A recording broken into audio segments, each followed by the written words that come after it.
The Earth is very flat.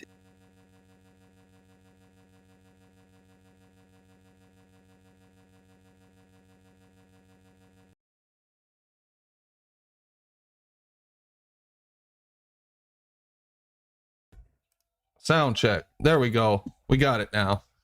I don't know why it does that before the show. Anyway, it's Wednesday, February 17th, 2021. This is Brandon for Brandon Show. Hope everybody's doing good out there. Give me a thumbs up if you can hear me now. You should be able to hear me. All indications are that you hear me. And yeah, I think we're good. So, had the day off yesterday, had some work obligations I needed to take care of. Sorry to leave you guys hanging, but I see we got a few people in chat so far. Flat for Life. What's up, Flat for Life? Ian Adams. Taking Back Eden. And Dan Morris. What's going on, guys? I see the thumbs up from Ian Adams. Thank you, sir. Appreciate that very much. We got a new laser test that we're going to take a look at. From Israel, I believe. And it was put out, or at least I saw it through Taboo Conspiracies new channel. And then I got the link to the original, so we'll take a look at that. That's pretty cool. And then what else we got going on? A bunch of stuff. Hopefully Ruhif will stop in so we can show him the video. Oh, I see him in there. So now all we need is Jeremy, because Jeremy was the one who wanted to confront Ruhif with these video. We'll see what happens there. But anyways, let's go to Discord, see what's going on. I'll put the Streamlabs link in the chat and pin it in its usual spot.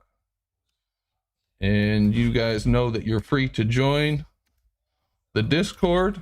There's a link in the description. And come on in and hang out with us.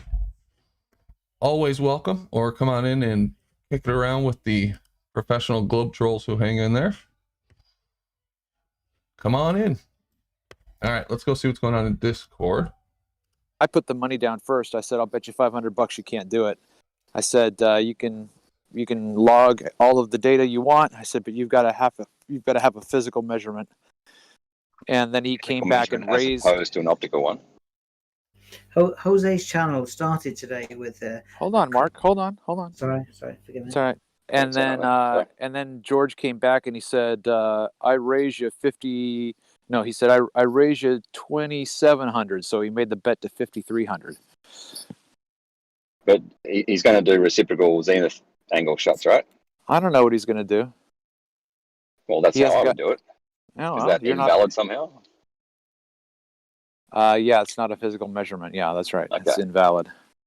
All right. I would love to see, like, what do you propose as a physical measurement of flatness versus curve? I don't know. It's your claim that it's not my claim that a physical measurement must be performed. I'm quite happy with optical. Okay, I was going to answer your question. I said it's your claim that two plumb bobs at a distance are not perpendicular. Yes. So I would demonstrate that optically. Yeah. Well, I mean, if you want to take the wager, but you've got to have all of your documentation. We've got to have a strict contract drawn up. Yeah, I would do it by theodolite measuring the zenith angles to each one. What is the bet, guys? Sorry, I missed it. I think you were on the. It was in this show, Brandon, when I made that bet with George about measuring the angle between two plumb bobs so that they're not perpendicular. I challenged him and said, "I'll bet you $500," and then he raised it to 5,200. I remember the 5,200. I just don't remember what exactly the bet was or what the conditions were. Yeah, we haven't drawn up any conditions. It's in his court. Okay. Cool. 50. That's a lot of money for a bet. Yeah, I started out with 500. If for some reason he wanted to puff his chest out and say, "I'm making 5,200." Didn't it have something to do? I remember that he was citing his time. He needed time, and he calculated all his hours, and I remember that, Travis. Yeah. Yeah, that's what he would charge a client or something, I think he was saying. Yeah. Ruhif, plumb bomb and perpendicular. At what point would you be able to measure a difference over 2 points on the globe Earth? For a couple hundred meters. A couple of 100 meters. Yeah, depends on your accuracy of your theodolite. Okay. Can you recommend an accurate theodolite to see? One that professionals use, as in not the one that I use. My theodolite that I used was a rental, and it was 10 arc seconds, I think. Can you? Okay, What is 10 arc seconds? What is 10 arc seconds in distance? In degrees. No, I mean like how much is it physically for your measurement? Sorry, how much distance is an angle? What? Okay, so you said they're going to be how far apart? A few hundred meters. Okay, Ruhif. 200 meters. So at 200 meters, how much is what is the length that we're talking about? The difference that you're actually measuring, not the angle. What does it actually work out? As in how much drop? That'd be a few millimeters, yeah. A few millimeters. Okay. Sorry to interrupt, Mark. I'm driving. I'm driving. Okay, So don't get me to do any maths. Ruhif, A few hundred meters, and yeah. Ruhif, you and I have been commissioned to build a soccer pitch. Oh, Travis, you got a lot of background noise coming. Sorry. Yep, Sure, sorry. yeah. Say again, Mark. So you and I have been commissioned to build a soccer pitch. Yep. Would that be like 100 meters? Would it be? Sure. Yeah. And then the stadium around it. Yeah. Would we account for any curvature? Probably not. Okay. Let's go to a big Olympic building that's going to be maybe 10 times more than. Shit! Around the curve. At what point? You use theodolite as an argument for curvature. At what point does our building become critical that we've got to account for curvature? I don't know of any building that requires a flat ground, perfectly flat ground. So are you For bluffing? what purpose do you need a flat ground? Are you bluffing? What do you mean? Well, you're telling us we've got to at some point account for curvature, and we're saying it's always flat. Forget curvature. Just. I'm saying there is curvature. Yeah. Okay. So we're going to build some. Whether I build a building, what building requires? There's fucking LIGO. That's the only thing I can think of that requires a perfectly straight thing. What building requires a perfectly flat ground? So why do you use check a theodolite then? Surveying. You've argued theodolite. One important thing is theodolites, they measure Jesus. grade or slope in gradients and not degrees of arc or curve. And they never have. They measure angles. As long as I've known Ruhif a couple of years, and he's a decent chap, he plays cricket, so he must be okay. You've fallen back on theodolites. At what point does a theodolite needs to account for curvature? What sort of building? When the curvature is bigger than the accuracy and precision of your instrument. Who uses theodolites? Surveyors. So somebody's commissioned to build a structure. At what point do they have to sort of? Okay, this is so far, so big. We're going to have to introduce curvature here. Why? Why would you need to introduce curvature into a building? Why? Okay. Why do you need a perfectly straight, flat building? Because you always introduced a theodolite as proof of curvature. Right. Is there nothing that a theodolite needs that goes beyond its limitations? You seem to suggest that buildings need to have a perfectly flat, let's say there's a 200 meter long building, and it has something like 3 millimeters of drop in it. First of all, you don't need to account for drop when you're building a building. Ruhev, Why? Why would you need a perfectly flat building? brace yourself for a shock, Ruhev. A couple of years ago, you were insisting that Hang a on, speak. Can you increase your volume, Mark? Sorry. Brace yourself for a shock, Ruhev. You were arguing that a theodolite proves curvature. Yes. And now you're saying there's no building that would ever need. That's Yeah, not I don't see those as mutually exclusive positions, Mark. If I'm building, let's say I build that massive bridge in China, wherever it is, it's like 50 miles long. They don't build a 50-mile long piece. They build them in, I don't know, a few hundred feet at a time. So have you taken back your argument of using theodolites to disprove flat? Yeah, so you shoot from one mountain to another. You know the elevations. You'll have one prediction for a flat Earth and one prediction for a globe. And did they actually do that? I've done it. I've done that. With a theodolite? Yes. And you took into account the atmosphere and any Yep. sort of distortion? Yep, I got well above the surface where the refraction will approach 7/6R approximately. Factored that in. And Worked out what my predicted angle should be to a mountain on both globe and a flat Earth, and measured it. And guess what? What? What happened? Where'd you get the prediction for the flat Earth, Ruhev? Yeah, right. Well, I had to make one because you guys I like the refused to fixed have a horizon in all of this too. Nice, beautifully fixed horizon and exact distance away. It's so perfect. I I'm on your didn't side. look at the horizon. You're so wonderful and magical with this. I'm back to the globe. Thank you. I was so dumb to not, followed you in the first place with all this. I didn't look at the horizon. Nothing to do with horizon. I guess not. No, horizon don't have nothing to do with Earth curve, eh? Interesting.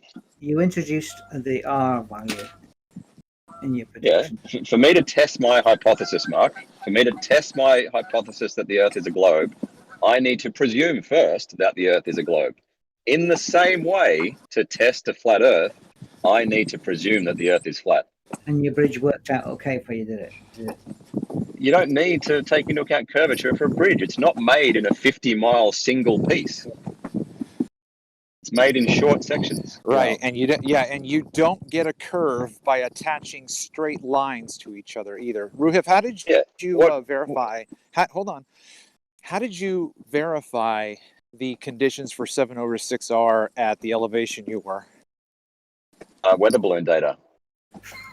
Okay, how did you verify those conditions were correct? Yeah, I measured the weather, calculated the refraction from like 90 days worth of weather balloon data, saw that it was very consistent, and therefore took that as a very high confidence estimate for refraction.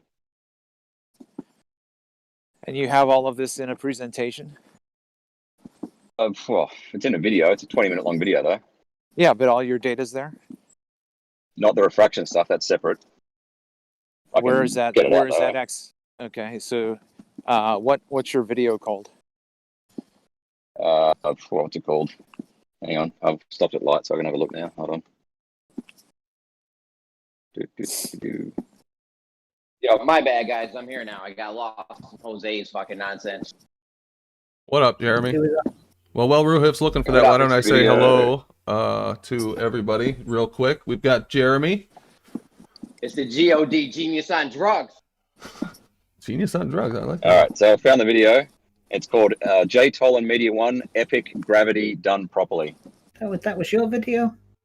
Yeah. Okay. I think we looked at that before on here. Yeah, I've brought it up a dozen times. I'm sure you have. Yeah. But back to my question, where did you get the prediction? How did you determine what was a prediction for the flat Earth model? I draw a triangle with a flat bottom. Why'd you do that? That's not how our model works. Why wouldn't I? That's not how our model works. Make a prediction, Brandon. Make a prediction. My predictions would be exactly the same as your predictions. My prediction uses a globe to give a prediction. What does yours use? Mine uses a mathematical formula that's based on this is optics. This is the distinction we talked about the other day. I know. You're just Yeah. And your Polaris example of just this is the correlation is not a prediction. It's just a recognized correlation. So's yours. No, I have a globe that actually makes a prediction. So you have a shape. I don't have a shape. Yours is better than mine? Yeah. You have a shape. Your shape is flat. Your flat shape makes a prediction as well. So you just refuse to actually make it. Yes. The amount of concrete needed to get over a 30-mile distance on a globe is different to the amount of concrete needed over a 30-mile flat plane. The globe would need more. Okay. Did you account for? Did you cost that in your? I don't know. Go ask the people that built that massive bridge. Oh, it wasn't you. Oh no. God. Oh dear. So your argument's a bit weak then, hey? On Mark. What? My argument is that bridges are built in very short sections, so they don't need to take into account the curvature of the Earth. So all those arguments from all the globers over all the years about how they had to take the curvature into account, you're switching that up? Take the curvature into account into what? Into what purpose? We're building a bridge? No. We're going to build a bridge over 30 miles. If it's a curve, it's going to need more concrete than a flat 30 miles. Can we demonstrate that maybe the measurement of the 30 miles is where it gets the extra concrete? Maybe they've already measured 30 miles over a curve. So we're talking about nautical miles or straight miles over here? Oh, we're just talking miles over the surface. Okay, can we demonstrate that somebody actually allowed for that? I don't know. I didn't build the bridge, Mark. I'm saying that bridges are built in very short sections. You don't need to account for curvature. Okay, how many sections would it take? I didn't build the bridge, Mark. Okay. Lots of sections.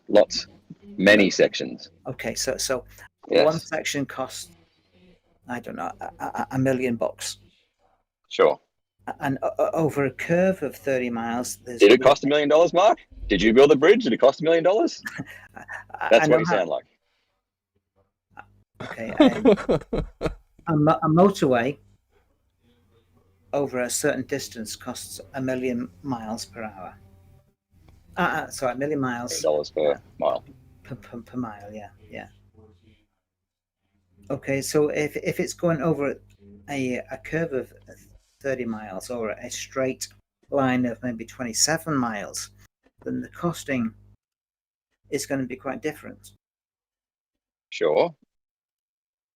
But what I'm saying is that they've measured 30 miles and they've measured it over the ground. So that would probably be where they've taken into account curvature. They've just done a measurement of the distance. Ruhif, are we both bluffing here? No, I'm not bluffing. I'm driving. Your 27-mile distance is theoretical. The 30-mile distance is what they measured on the Earth, regardless of whether it's flat or curved. They measured 30 miles. All right. Okay.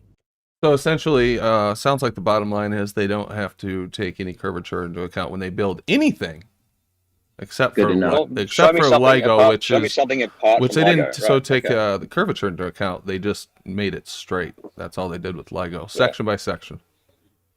If it's straight, if it's straight, they had to get super accurate GPS and take into account the curvature. No, they didn't, because there was a drop. Yes, they did. So they did it. They laid it out. Listen to me. They laid it out by GPS, and then they did section by section and adjusted as they butted one section up to the next section to make sure that it was straight. That's all they did. And what do you think they adjusted it against? The piece before. No, they didn't do equal elevation. They had to adjust for drop. Well, you're assuming Earth curving. Pretty sure that's in the document that you sent me. You're assuming Earth curving and you're assuming LIGO straight. I would assume that if LIGO wasn't straight, it wouldn't work. Assume. Well, actually, you're Yeah. wrong, because it would be exactly the same on both models. If they built it, let's say they built it at a tilt, that at the end of the 4 miles, it was however far off the ground at the end that the curvature is, or it's actually 4 kilometers. However high the curvature is over 4 kilometers, that's how high the end is off the ground.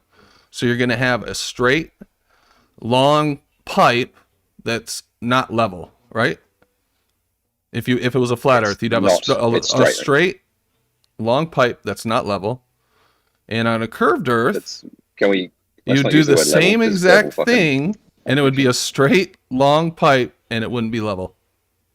Let's operate off the assumption that it needs a straight thing, right? I think that's fair. Yeah, that's fine. Let's say it's straight. Okay. Yeah, let's say that it needs to be straight. Let's say they need it to be straight, or it doesn't work.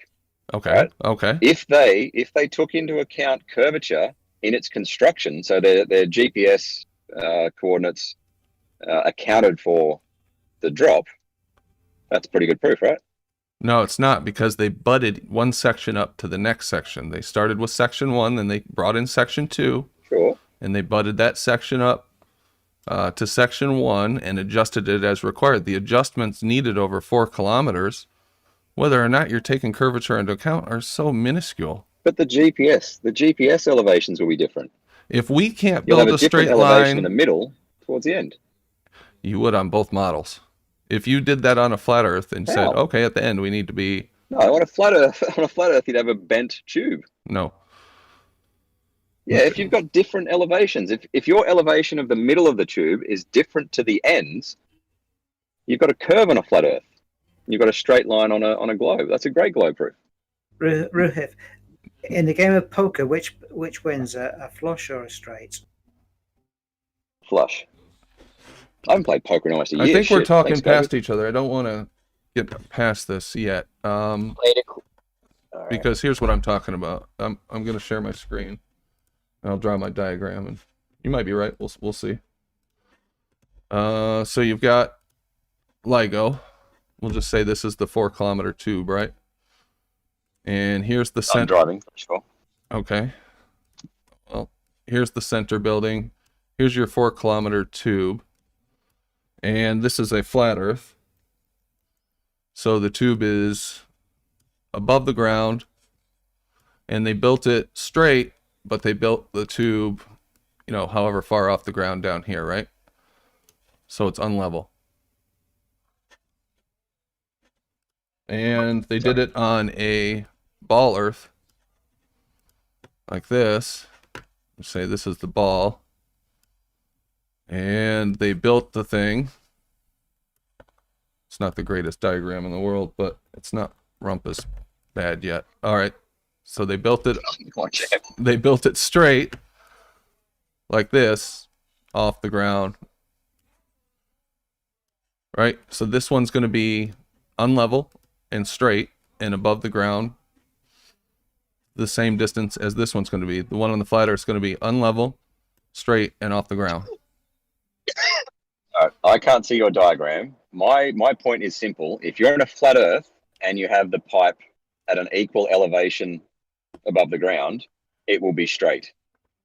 If you have a pipe on a globe that is an equal elevation above the ground, it will be curved. Is that simple?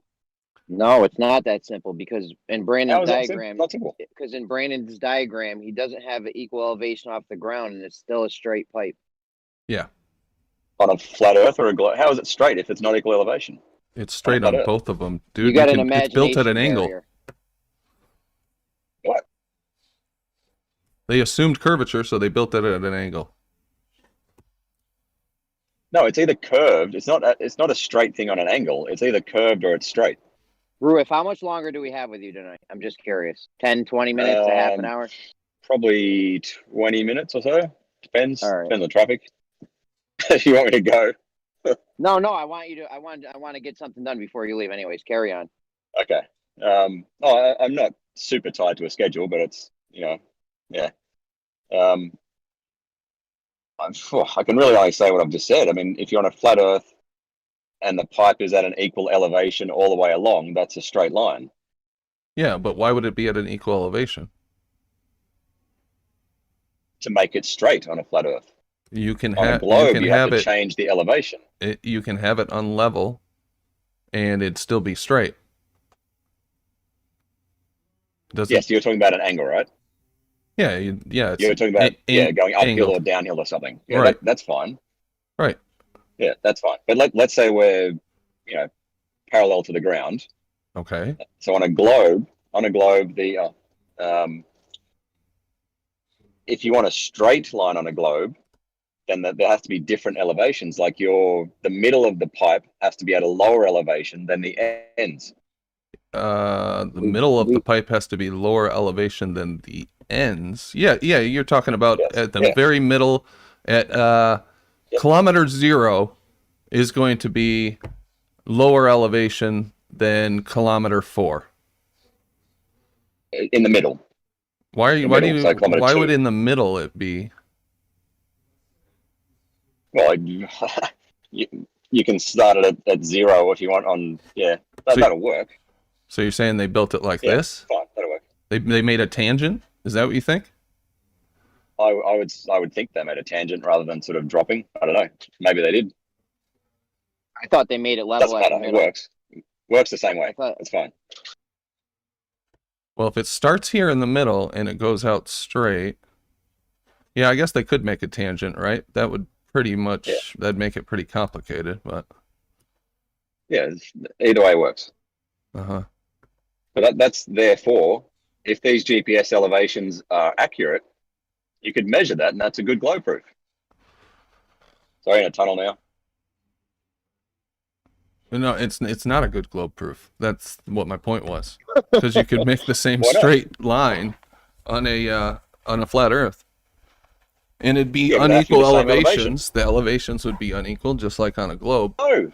Now, if you could somehow prove that it's a curve. You can't do it with a straight line on a flat Earth.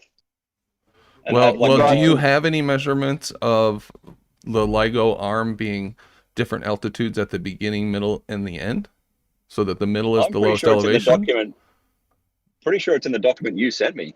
I don't think so. Why don't you look? You're pretty sure. It sounds like you're making stuff up right now. I looked at one, and then you sent me another one. I thought it was in the one you sent me. I don't remember reading that, but you could be if you can produce it, because right now you're making stuff up. All right. I'll have a look later. Okay. He's driving, so maybe. Yeah, we'll cut him some slack since he's driving.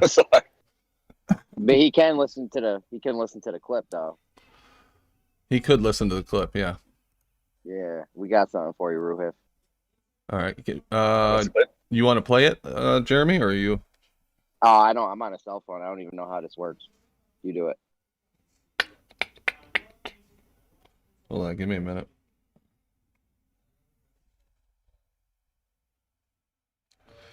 So why don't you set this clip up, since you want to play this for him? No, I don't know how to do it. I'm on a. No, I mean, what is it? Just set it up. Oh, you want to like an intro? Oh, yeah. I'll play it. Just say what it is. Yeah, this is the response to your idea that we can't prove that water or heat causes water to boil. I guess the scientific proof wasn't enough for you, so we got the logical syllogism for you there. Okay. DM it to me as well so I can read it. Well, it's a video, so it's audio. It's audio. You managed to get a response from one of the top flat earthers here, so I mean, you should be thankful that they're spreading their flat earth wisdom with you. All right, let's see if this works. 1 second. God knows why the scientific evidence of heat causing water to boil wasn't enough for you, but it is enough. It is enough. It's not a formal logical proof, right? My point is about the word proof, how we use it colloquially and how we use it formally. We got you. Well, we'll get All your right, good. we'll get your reaction. This will be the first time I've played anything from this flat earther on here, so we'll get your reaction. I'm sure he's one of your favorite people. Let's see if this comes through. Is it fucking Quantum Eraser? Yeah. If it's Quantum Eraser, I may not respond if it's Quantum Eraser. Oh, you're Oh, come on now. done now. All right. I should be it's- sharing yeah. my screen. It's the sharing Would account. You'll see. Would it matter if I said the words instead of QE? It actually would. Why? It actually would. Why? Because he's a Fuck. dishonest fuck. Fuck quantum Why does eraser. it matter? Why does it matter if I say the words or the words come from his voice, or we have a computer generated thing say the words, or I have my mom read it? I refuse to deal with dishonest people. I agree. Well, you don't just listen to the clip, and if you want to respond, then fine. If not, Okay. I wouldn't blame you because he got you. So All right, let's go. All right. We'll just listen to the argument. Jeremy, you agree with it, so I guess technically it's your argument. I should be sharing. You guys should see the sharing account screen in Discord. And I'll hit play right now. Seems like it's working. aka Roofy, the greater than infinite refraction numpty, February 2021. Prove, Let's literally prove that heat causes water to boil. How will you do it? That's a tough one. You're really playing hardball now. I can't hear a video. Let's see. I'll Watch get this, a kettle of water. Are you I can't watching? watch anything. I can't watch anything. just Well, this is obviously not going to work, Jeremy. Why don't you just Just DM it to me. give DM it to me and the I'll, argument. I'll Go look at it. ahead and repeat the argument, and I'll send the video out. But yeah, you want to make the argument, Jeremy? well, I mean, you wanted in a logical syllogism. If heat causes water to boil, then when we add heat to water, it causes water to boil. I think that was it. I'm not sure. I'm not good with logic. That's why I wanted him to read the clip. Yeah, and you would be affirming the consequent there. I have boiled water, therefore heat caused it. No, if we add heat to water and the water boils, hold on a second. Yeah, I should have watched this clip a couple It's times. affirming the consequent. Ruhif, there's Look, a I difference agree. between a logical argument and an empirical demonstration. If you can show cause and effect, that's not a logical argument. Okay, so I tried telling him that. It's not Okay, a logical listen. proof. Not a logical proof. Right? what is not a logical proof? My whole That spiel has on a- this thing is about the word proof. Okay, and you guys That- asked for proof. I of know this. that's because proof you're a of that. freaking pseudoscientist that has to redefine that's- words because you are No. abusing reality. Yeah. I'm not Ben has redefining a- words. Like I've told you Ben guys ha- many, many times, go and Google the phrase in quotes. Quotes Okay, important, listen, I've said this scientific proof. before. Okay, listen, hold on real quick. Listen, I have said this before. There's no sense in your sending us to one of your sources that is going Yeah, to you establish. claim I am defining words incorrectly. I'm not. This is the consensus. Science Okay. can't prove things. Well, what is okay, your listen very definition of? Okay, hold on. Just please. I'm sorry, Brendan. Hold on. Listen very carefully. This is not difficult. If I am arguing a theological point with an opposing party, and they say, why don't you go check out John Wolford's book? I'm going to say, why would I go to a book that begins with a false premise for his position? Of course, when I go to John Wolford's book, it's going to prove his point because he's arguing from a false major premise. So we are not, Then he didn't prove it, right? very carefully, we are not going to go to Google and say, Dear Consensus Bureau, what do you mean by No. You're accusing me individually of changing the definition of words. I'm not. This is the consensus. That science If you're doesn't in a prove logical proof, Ruhif, if you're in a logical proof, Bev has a logical proof that level is horizontal. So there you go. You're a flat earther. Yeah, Welcome to Bev- flat earth. Bev equivocates on the word level, just like He has most a people logical equivocate on the word. proof. He has a logical proof that level is horizontal. So you're a flat His earther now.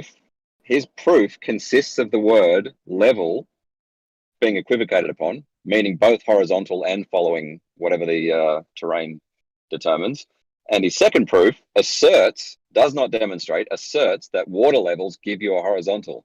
They do not give you a horizontal. That's his proof. Destroyed. So let me ask something. What is wrong with the statement of saying heat makes water boil? Why can we not say that we? I agree that it's true. Why can't we say we have proven that heat makes water boil? Every time we add heat, enough of it, to water, it boils. Yeah, but how do you guarantee every that single the next time you do it, won't? it's ever It's called the been uniformity tried, right? of nature, Rugif. It's called uniformity. Well, again, you guys, you know my point is about the word proof, right? You have formal logical proofs, and then you have the colloquial use of the word proof, right? Well, Huey's got the cannot- the logical proof right there for you. He laid it out. Okay, DM it to me, and I'll check it out in this afternoon sometime. I'm near certain he will affirm the consequent, which is a formal It's logical not fallacy. a lot. Listen very carefully. Empirical science is not a logical argument. You cannot It's not a accuse. formal logical argument. I agree. You cannot. I agree. Therefore, you cannot accuse empirical science of making a logical, an invalid logical syllogism. I agree. Gentlemen. Science doesn't make those. Science goes out of its way to not make those. Gentlemen, is there any heat in 0 degrees centigrade? Centigrade, yes. Yeah. Yeah. not Yes, Kelvin, there's no. always heat. There's Yeah, always of- heat. You're never going to course get it rid is. of heat. Yeah, of course. It's warmer than -10. Well, it's arbitrary. The numbers are just arbitrary that we put on the scale, Basically, on the thermometer. Yeah. So water boiling because of heat. There's a broad element of interpretation there as to what heat is and what Well, lots pressure of is. heat, yeah. All right. Yeah. Causing the molecules to move really, really fast makes it bubble up, or whatever the word is. Cavitate, is that the word? Yeah. What is boiling? Water Yeah, boils. exactly. at Fine, 0 we can argue about degrees. that. Yeah, That's fine. Yeah, of course. So it's not just that cut and dry, is it? No. But you guys get my point that when we say the Earth's a globe and you guys say prove it to us, that is satisfying your standard of proof, not some absolute formal logical sense of proof. That is my point in all this discussion. Yeah, but You guys say prove it to us, and we go, here's all the evidence. It doesn't convince you because your ability to assess evidence is somehow broken. No. you no. stepped out. Okay. Yeah. No, yeah. Very right. slick, but no, wrong.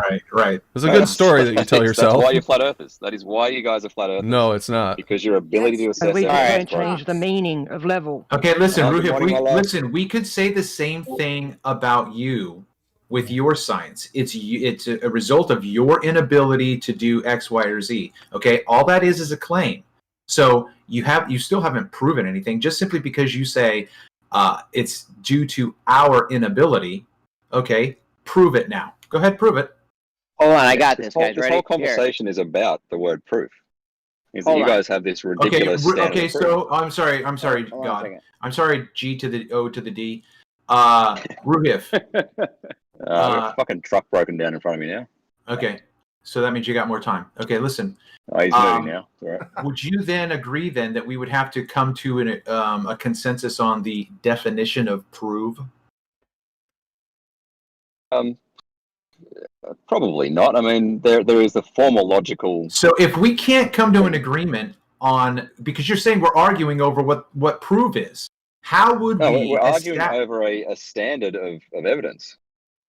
Okay, A you just subjective said it. standard Okay, of evidence. if Brandon could go back a minute and find out what you just said a minute ago about the argument being about what it means to prove something, that's what you said. Yep. So formally, Okay, okay. using formal logic, right? There's no escape from formal logic, right? Okay, I got you. I got you with the heat. Okay, again, stop talking about formal logic. Empirical science is not formal logic. Agreed. Yes. So don't stop ask us to talking prove about it. anything. Don't ask us to prove anything when your standard of evidence is ridiculous. Okay, Okay. Rohit, you not are ridiculous. making It's not you are ridiculous. presenting, you're presenting a false dilemma right now. Okay, you're trying to conflate formal logical arguments with empirical science. Okay, so let's just stick to empirical science. Let me know when you're ready. I got the. Okay. All right. How would you rephrase the challenge? Prove it to me. I would say, what would satisfy your burden, like your threshold? Okay, so if you narrow it down so that there are no other alternatives, have you therefore proven? Yeah, that would be the equivalent of a formal logical proof. No. Oh my God. If there are no other alternatives, yes. Let me try, Travis. Go ahead. I got your logical argument. You ready, Ruhif? Yep, sure. Right, this is a modus ponens. If I apply heat, it will cause the water to boil. Heat causes water to boil is P. If I apply heat, it will cause the water to boil Q. That's a deductive syllogism right there. I think so. Right, you'll have to write it down though. I can't do these things with speech. Well, watch the quantum eraser was clip like, and then get back to us. All right, I will do. I think we're What time do you guys finish? You guys still got 2 hours? 3 hours. You guys still got 2 hours left in the show? 2 hours No, left. about 2 hours. 2 hours left. Okay, there's a good chance I'll be back after We having looked at it. still are beating hearts. Here's my point. Shut up, Travis. Keep Who fighting. cares? Why is this important? Why are we pedantically arguing about the meaning of the word proof? No offense. I know why. Yeah, I'll because tell you guys why. ask for proof, No. and we give you evidence that should convince you. I'll tell you why, Brandon. It's because they can't prove anything with their pseudoscience. should it? So when we can prove stuff with the real science, they want to credit that and say no, science doesn't prove anything because their science doesn't prove anything. Right. Yeah, neither does That's why yours. they're arguing Neither about does the word yours. proof. Exactly. And most of all, Neither they want does a way yours. out when they're wrong to say, "Oh, we didn't prove it. We got it wrong. Now we have better information." So They want a way out. Geometry definitely proves. So in that. other words, you Yeah. have no proof I that agree, the Earth geometry is a can prove ball, right? You have no proof that the Earth's a ball, right, Ruhif?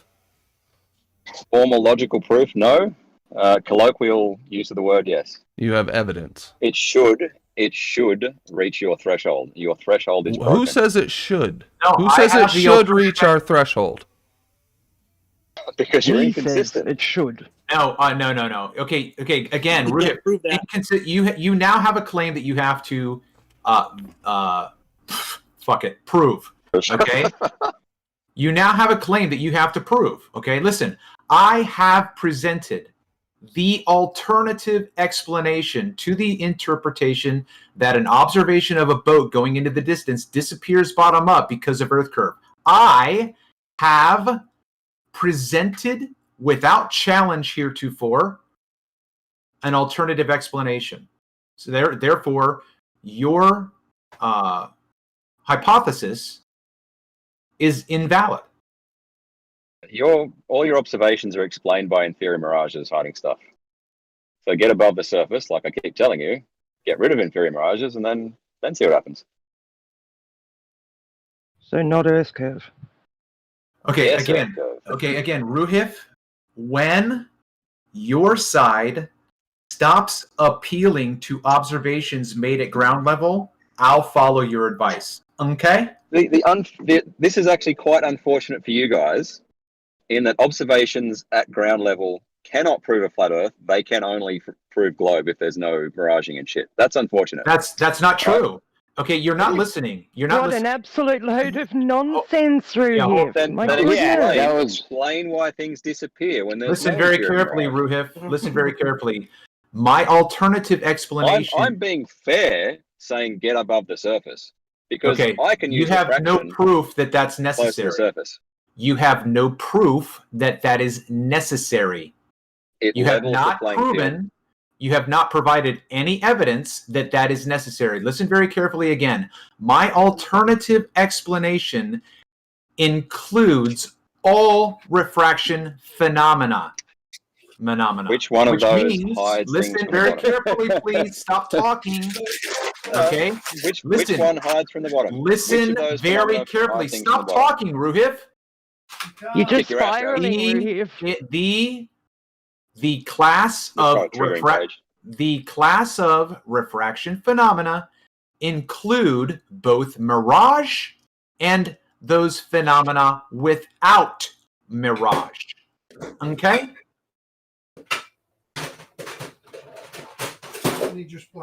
In case you didn't catch it for the cheap seats, refraction in any phenomenological expression is the alternative explanation for the obstruction attributed to Earth curve. QED. And only one of those phenomenon actually causes things to be hidden from the bottom. Okay, you are now drawing a false dilemma because I did not isolate. I did not isolate one of those phenomena. Yeah, you didn't, and it's dishonest, Travis. It's not dishonest because you do not understand cause the science. Things to hide from the bottom up. You do not understand the science of the refraction phenomena, so you're picking out an inferior mirage to make your point, which doesn't actually make your point at all, because when we look at, and I just showed it last night on my channel, okay? I've shown it, I've demonstrated it numerous times. When you're looking at an observation 20 miles away, and with your naked eye have no ability to resolve what you're looking at except without the help of an oculus, okay, and you zoom in on that, you are going to encounter a phenomena of refraction, be it mirage or not. Either way, that is going to cause an obstruction that most people, when looking at those observations, attribute to Earth curve. Does looming cause an object to be obstructed bottom up? Looming is You didn't listen to him, did you? Yeah. No, I didn't actually. Does looming cause an object to be Wow, obstructed bottom up? Ruhif. You just Well, admit you didn't listen. He explained that in what he just said then. He answered your question. Wow, man. Okay, listen very carefully. Well, yeah, listen Was very it carefully. a no? Very carefully. Was your answer no? Looming does not obstruct, no. Excellent, thank you. So it's not just refraction that causes things to be hidden bottom up. It is inferior mirages, correct? No, okay, no, we're not going to fall for your banana in the tailpipe trick. For some reason, you keep wanting to go back. You're the one want being to keep dishonest. going back to an inferior mirage, okay? Yes, again, because it causes you're bottom-up bringing obstruction. up looming is a false dilemma. It's a false dilemma. The phenomenon of looming is not obstruction. It's when you see farther than you were in a different condition. So it's not even the same. It's a false dilemma. You don't even know how to argue, Ruhif. So it doesn't cause obstruction. Good, thank you. I didn't make the claim. Stop making a false dilemma, Ruhif. You said refraction causes things to be obscured. I said there are different conditions of refraction. Yes. Right. Yes. I didn't say that every single one of them is an Okay, obstruction. I'm clarifying. Right, so looming. Clarifying for what? I didn't make the claim. Because you guys are saying it must be Earth curve, and I say no, it can actually be an inferior mirage. And you can't tell the difference between the two when it is one or the other. You can't distinguish. We usually get a mirrored image, yeah. If you were going to isolate the discussion to a mirage, then that is an isolated discussion. Would you like to have Would you like to have look at observations that don't have inferior mirages? Okay. Why not look at observations that don't have inferior mirages? What's your excuse then? A fucking dancing monkey. Oh, I'll fucking kick your ass, Travis. You're dancing around like a fucking monkey because you can't argue one point at a time. You change to inferior mirage, and then when I say, okay, let's do that, you say, oh no, let's do one without an inferior mirage. You guys are saying that grow some balls. The only grow some balls. Sure. Okay. So I look at an observation, right? And there's something obstructed from the bottom up. I say it's Earth curve, and then you guys say, oh, no, maybe it could be something else. I go, oh, yeah, you're right. It could be an inferior mirage. Do you have any other excuses? Any other excuses for what? If we're talking about an inferior mirage, I'm not going to bring anything else up. We're talking about obstruction from the bottom up. What causes I don't it? believe obstruction from the bottom up happens, Ruhif. You video fucking inferior mirages all day. Those okay. What? Okay. I have That made makes it no clear. sense at all. I have made it clear on my channel. Inferior mirages do not cause obstruction from the bottom up.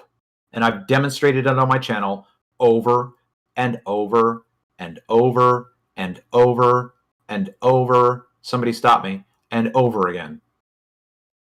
How exactly have you demonstrated that? Can you not see the bottom of something? It is not disappearing from the bottom up. The fact that I cannot see the hull of the ship in an inferior mirage doesn't mean it disappeared from the bottom up. Can't see the bottom of something. This sounds like a stupid argument. It's there. It is there in front of you. You can't see it. You can't see it. It's obstructed. Yeah, but not... Okay, listen very carefully. When a boat... This sounds like an absurd conversation, by the way. That's because we're having it with you. No, it's absurd. But you seem to be arguing the fact that if somebody steps behind an object that's only waist high, it's automatically earth curve instead of something else in front of them, stopping you. Okay, from what seeing other the bottom objects half. are there? You idiot. What other explanations are there? What other And explanations it's done are it there from the for something bottom up, being obscured? no other way.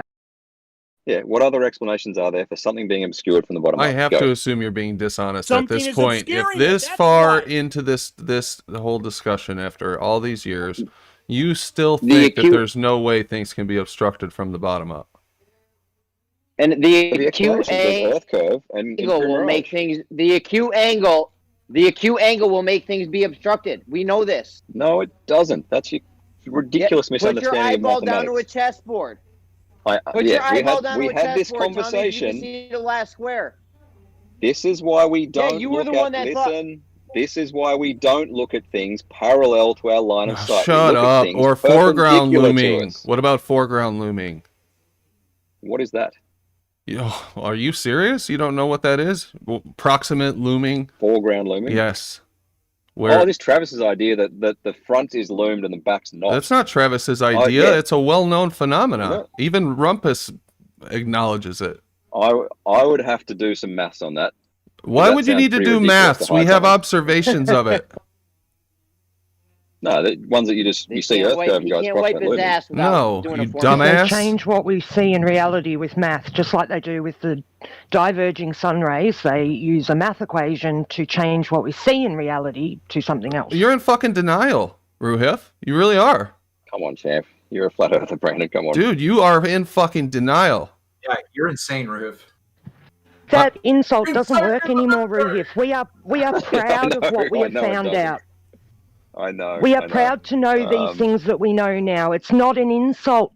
I'm being It straight really up, though. isn't. What? You can think the Earth's a What ball I all did- day long and that curvature is blocking things all day long. But for you to deny and I can phenomena that I can make predictions. we have witnessed I can many make predictions with times a model that match reality. is You really guys sad. can't, So what? I can make predictions that match. Predictions can't. mean With a nothing. flat Earth. Are we going to go sun's gonna through come this up again? tomorrow. Yes. I'm going to see the sun come up tomorrow on my flat Earth. There you go. Make a prediction of flat Earth. Yeah, I'm going to see the sun go across the sky from that side to Yeah. that side tomorrow. There's On my no flat Earth. causal link there, Paige. There's no causal link between. The Yeah, sun the is sun is Flat Earth. moving across the sky. Now he cares about cause. Just like Now there's he no cares causal about link cause and between effect. that and the globe. Jesus. Since when do you care about cause and effect? Now you do. Hey, Ruhif, science isn't just about cause and effect. Okay. Stepping on your own dick, dude. Yes, it is. I know it is. I'm fucking joking. That's what they always tell us, and here he is asking us for a cause. Now If we someone need a asked me what causal science link. is, I would say Predictions science. aren't enough anymore. Science You is in used the to say, business. we can predict. We have predictive power. We predict it and it matches our model. Yeah. Now when I say, we can predict it too, it matches my model. Now we need a cause and effect Okay, relationship, you All right, asshole. Show me. You show me utter how- fucking Brandon, clown. Massively triggered. Show me how a flat Earth makes a prediction. and No what that wonder, prediction is. Ruhi. I'm not showing you shit, you just said dishonest make a prediction. fuck. You I can't told even you the admit sun will things can rise be and go hidden from across the the bottom sky. up. Yeah. Prove- How does that prove to flow us- from a flat Earth? How does prove- it flow from like? Where is the sun? The sun How is high moving is it? over the top of us. Yeah. Where is it? Like where is it in your model? Ruhif, I can make a just so story How high up is just it? like do you it. can. Do it, Paige. Do it. No, we don't need to Why? do that. No, That's, we don't. that's- We're Show not me doing your that. story. Good job. Listen, I've got So that your reality. story. So Did that your you ask story where the makes a sky? prediction.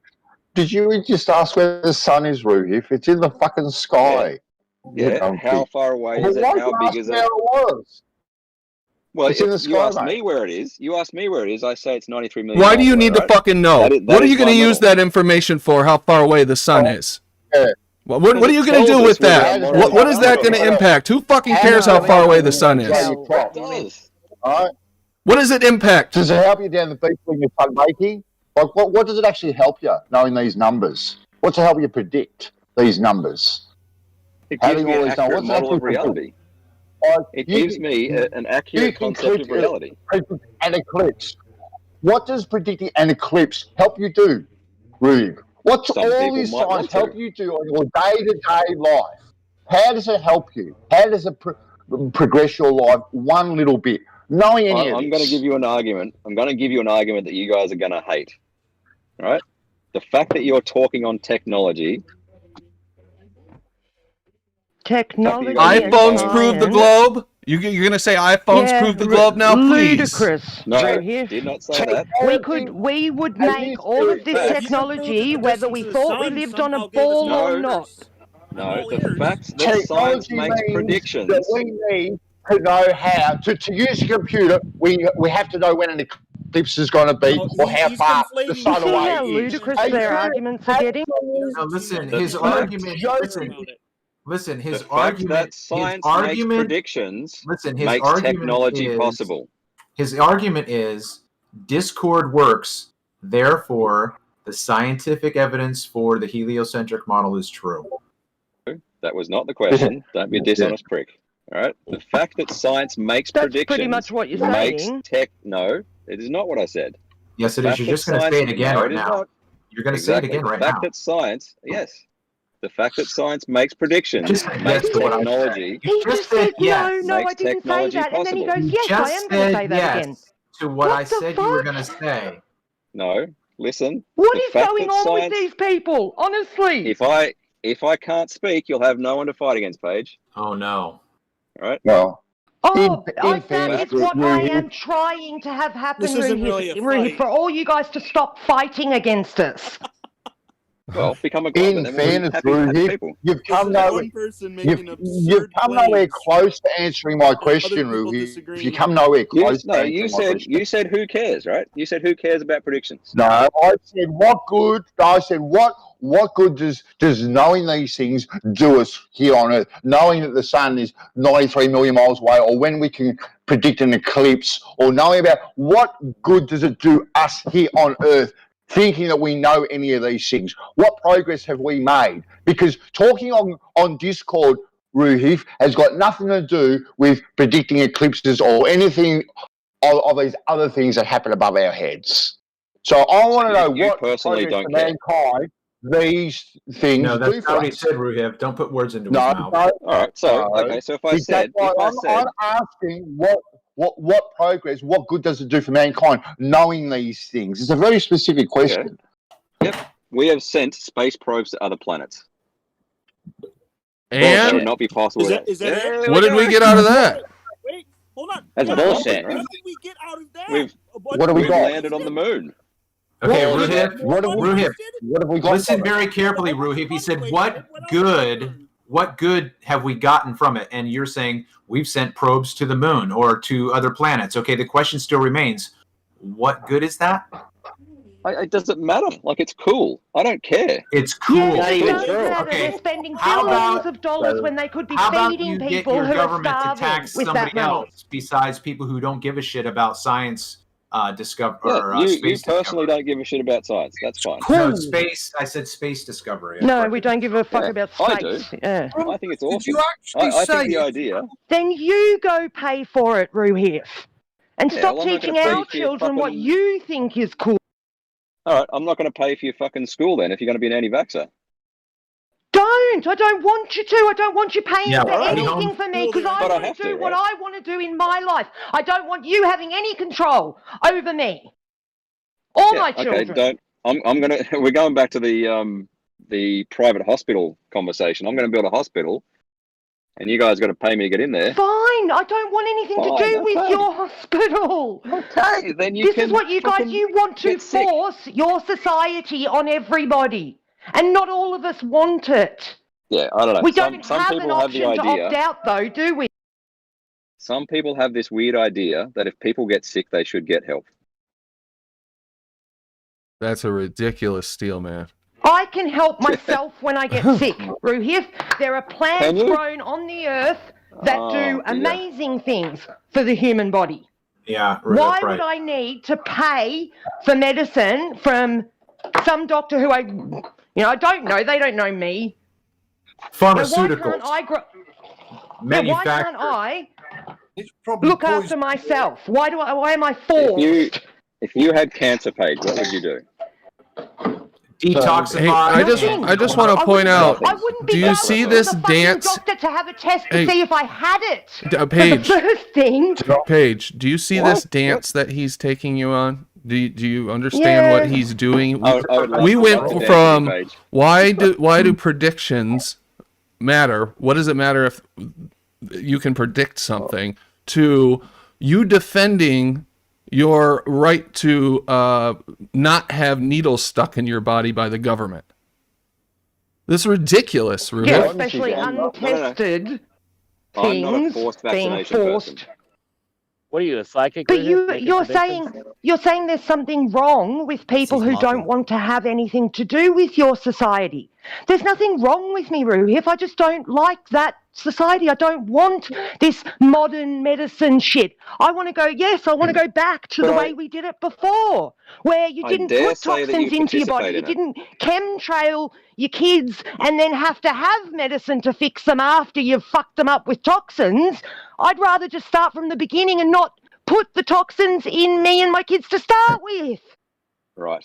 I'm going to call a 5-minute thing. Someone said they were going to ask me something at the end. Make it 25, please. No, Did I miss your answer, Ruby? Do I hear 30? Did you actually say pens that can write upside down and Velcro? Did I miss your answer, Ruhif? I'm still trying to wait for the benefits, actually, of these predictions. They could have used pencils. Exactly. What was the question? Exactly. What will return in 5 minutes? What was the benefit of like sending probes to space and shit like that? It was just cool. I think it's cool. But I mean, apart from being let's cool, say cool. Billions and billions of dollars, but it's cool. No. Going snorkeling when we have children starving. Let's let Bandsaw try to get an answer to his question. Go ahead. Yeah. All right. So let's say we completely fuck up this planet, right? Which fair. Oh my God, this guy. I want to hear this bullshit. Yeah, then sending shit to Mars, figuring out how we can like terraform it. That's useful. So basically your answer is you learn to look after the earth. Who is it going to be that'd used? be great as well, Paige. Because none of us will be on that fucking rocket, I can assure you. Then give someone else the money NASA's using for their spaceship. When's the first monkey gets sent to Mars to see if it can survive? Like seriously, we are looking to habitat other planets. Look, Matt Damon went to Mars. Matt Damon's already done it, man. So Guys, I can't hear. Yeah, 3 people talking at once. So you're worried about us ruining Earth and being able to terraform Mars or some other planet. Is that what you think the end goal of all this is? I don't think it's the only end goal. I'm sure if you ask people that send probes out what their goals are, they'll tell you. Send a probe to Uranus. So are we all given our own personal airbags so we can land on Mars? The anal swab. Listen, you do realize that Paige's answer for her personal health is the same answer for the health of the environment, right? It's okay. Sure, I mean, I'm not okay. I'm not the one polluting the oceans and the environment. That's not me. It's the corporations that are doing that, and the corporations that are doing that for commercial reasons. Okay, so if we all went back to not having these environmental pollutions due to the Industrial Revolution, we wouldn't have to worry about. We wouldn't have to worry about polluting the earth so much that we would think that we could then transport the survivors to a distant planet. Paige is proposing some kind of anarchism, right? If that's her preferred method. If your explanation is like renting a house, living in that house for 10 years, destroying the fuck out of it by just leaving all your shit everywhere, and then going, oh, well, I'll just move. I don't think Paige is advocating anarchy. She's just advocating a choice. Being able to have a choice. I'm advocating self-responsibility. Right. Corporations exist. Free will. Corporations exist. What are you going to do about it if you're basically an anarchist? Okay, what do corporations have to do with anarchy? I don't support them, is what I do. Okay, but they're still going to pollute the earth, right? What are you going to do about it? You can't do anything about This is why we're having this conversation, Rumi, because let's go to Mars. So your solution is just to wreck the house you live in and move. No, I don't want to wreck the planet. I don't want to wreck the planet. Yeah. What are we going to do when they wreck Mars? What are they going to do when they wreck Mars? How many planets are we going to wreck before we just... Can I ask maybe Earth's been fixed up by then if you take... Oh, hang on, fuck, there's my turn. Hang on. You talk about you talk about science, right? And you think flat earthers are deniers of science, right? But listen, do you really think terraforming is a real thing? Oh, they're exploring it. I don't know whether it's possible. In Star Trek. It's ludicrous. They're seeing if they can do it. But Ruhif, well, you guys think the Earth being round is ludicrous as well. So listen, the Earth is round. It's no, not it could be round. So ball, whatever. It's not a ball. It's round. For sure, it's round. It's just not a ball. Whatever. You transfer it around a circle around it, so it must be a circle round, right? Yeah. So make your point. You've got like 1 minute. The whole point is you say to flat earthers, oh, we fucking deny science, we're idiots and morons, but then you literally you're not even like comprehending that you're in La La Land when you say things like terraforming. It's just they're exploring the possibility. I don't know whether it's possible. That's not science, though, bro. That's like metaphysics philosophy, dude. That's not science in the slightest. And if you understand science fiction data. Yeah, but it's philosophy. It's running away from your problem, is what it is. They just want to run away. I would love if corporations did not pollute the earth, and I would hope governments do their best. You have to stop supporting those Every single one of us has to stop supporting those companies. Stop buying things from them. That's the only way it's going to change. How are you going to talk on Discord if companies don't pollute the earth? How are you going to do that? We need pollution. We need to destroy everything so we can have all these luxuries. Yeah, right. And you fail to understand that the governments are benefiting from the corporations, so they're not going to kill the golden goose. Right, and then you vote them out, right? You're not allowed to leave the society and live your own life. We don't play that game. There's no such thing as voting out. What are you proposing, Paige? What are you proposing that's better? Ruhith, honestly, all I want is to be allowed to leave this society, leave my birth certificate, leave all of that shit. I'm not allowed. Okay, then don't participate in society. I'm not allowed to not participate, is what I'm saying. You can go and live in the bush. No one's going to Come come and and hassle you. kidnap me and arrest me and throw me in jail and give me fines if I don't do things like vote. No, they won't. Well, yes, really, they really, do. Ruhith, I've got fines sitting here right now for not voting. We'd just like to be left alone. Just leave us alone. They do, Ruhith. I'm not allowed to just go out in the bush because they own that land. Ruhith, they will come and kick me off that land, you idiot. Yeah. Like, really? Yeah, Ruhith, do you honestly believe that if we did find a piece of land and we started living without the government, that a neighbor of ours who sees us getting away with it, but they have to pay taxes, you really think that they're not going to rat us out and say, hey, look, there's some people squatting what are on you this going to land do over about it? Okay. My point We're was, doing something okay, right listen now, very like carefully. talking about it, Ruhi. Listen very carefully. It Hold seems on, like Ruhi. he's trying to get you guys to say something specific so that he can somehow use it later. Just so you know, you might want to be very Yeah, of course. how you discuss I understand that you feel forced to live in the society, Paige. I It understand sounds that. like he's trying to get you to very specifically say something so that he can somehow use it later. So I figured I'd throw that out there. Real quick, I before understand. It's not that I Yeah. think I am. I am. I'm given a birth certificate at birth, regardless of what I want. And I Go find an cannot island somewhere get in the rid of fucking it, even Pacific. when I become an adult. You can't get a job. Can't get a license. You know, what's a job? Don't participate in the society. Go and Yeah, I find an island wouldn't. in I the would just Pacific. grow my There own are veggies. fucking I would live near the river. 50,000. I would fish. I would look after myself. But You I'm got not to pay for a allowed license to. to fish, Paige. Yeah, there are Let me just 50,000 ask- islands in the Pacific Exactly. somewhere. I'm not Grab one. allowed to just live on the earth as a human being by myself. I'm not allowed. Jeremy wants to All right, ask I'm a going to question.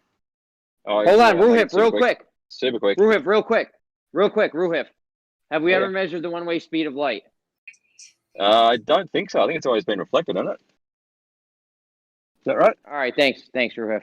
All right, catch you guys. See you. See ya. Love you, Paige. Bye. Why do we feed trolls? In Breaking Flat Earth. Oh, my bad. He's about the last one that'll come in. Notice it's gone from like 20 ballers to one flat earther in a chat to 20 flat earthers and one Sound baller check. now in every. Yeah, they're losing. And they know it. 'Cause we have all the science. We have all the science, tests, and demonstrations. That's STDs for short. Shout out to Nathan Thompson.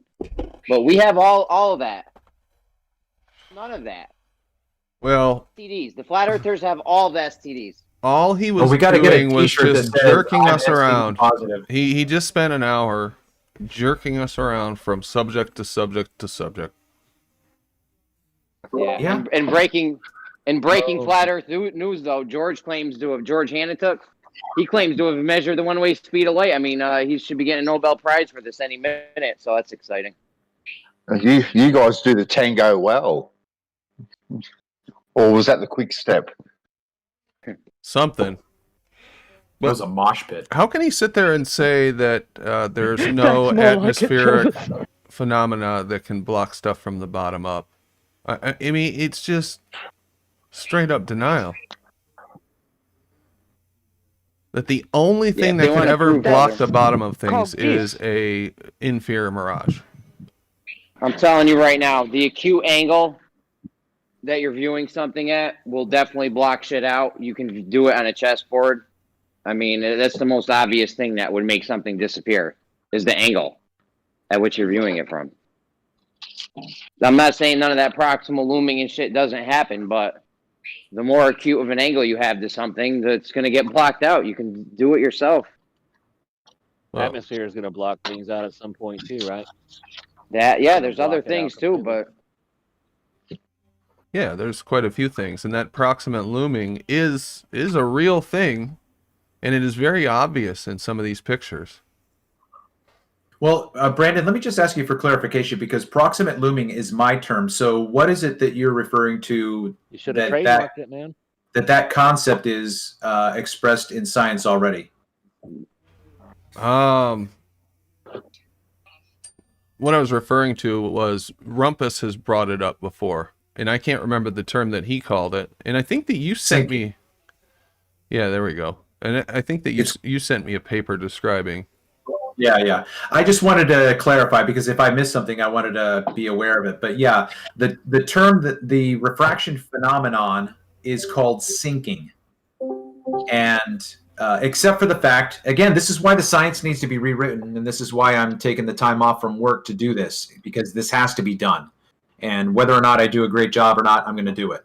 So the reality of sinking is the same as looming.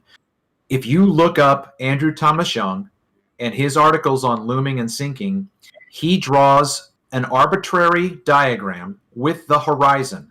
That horizon, according to Andrew Thomas Young, is the curvature of the Earth for both looming and sinking.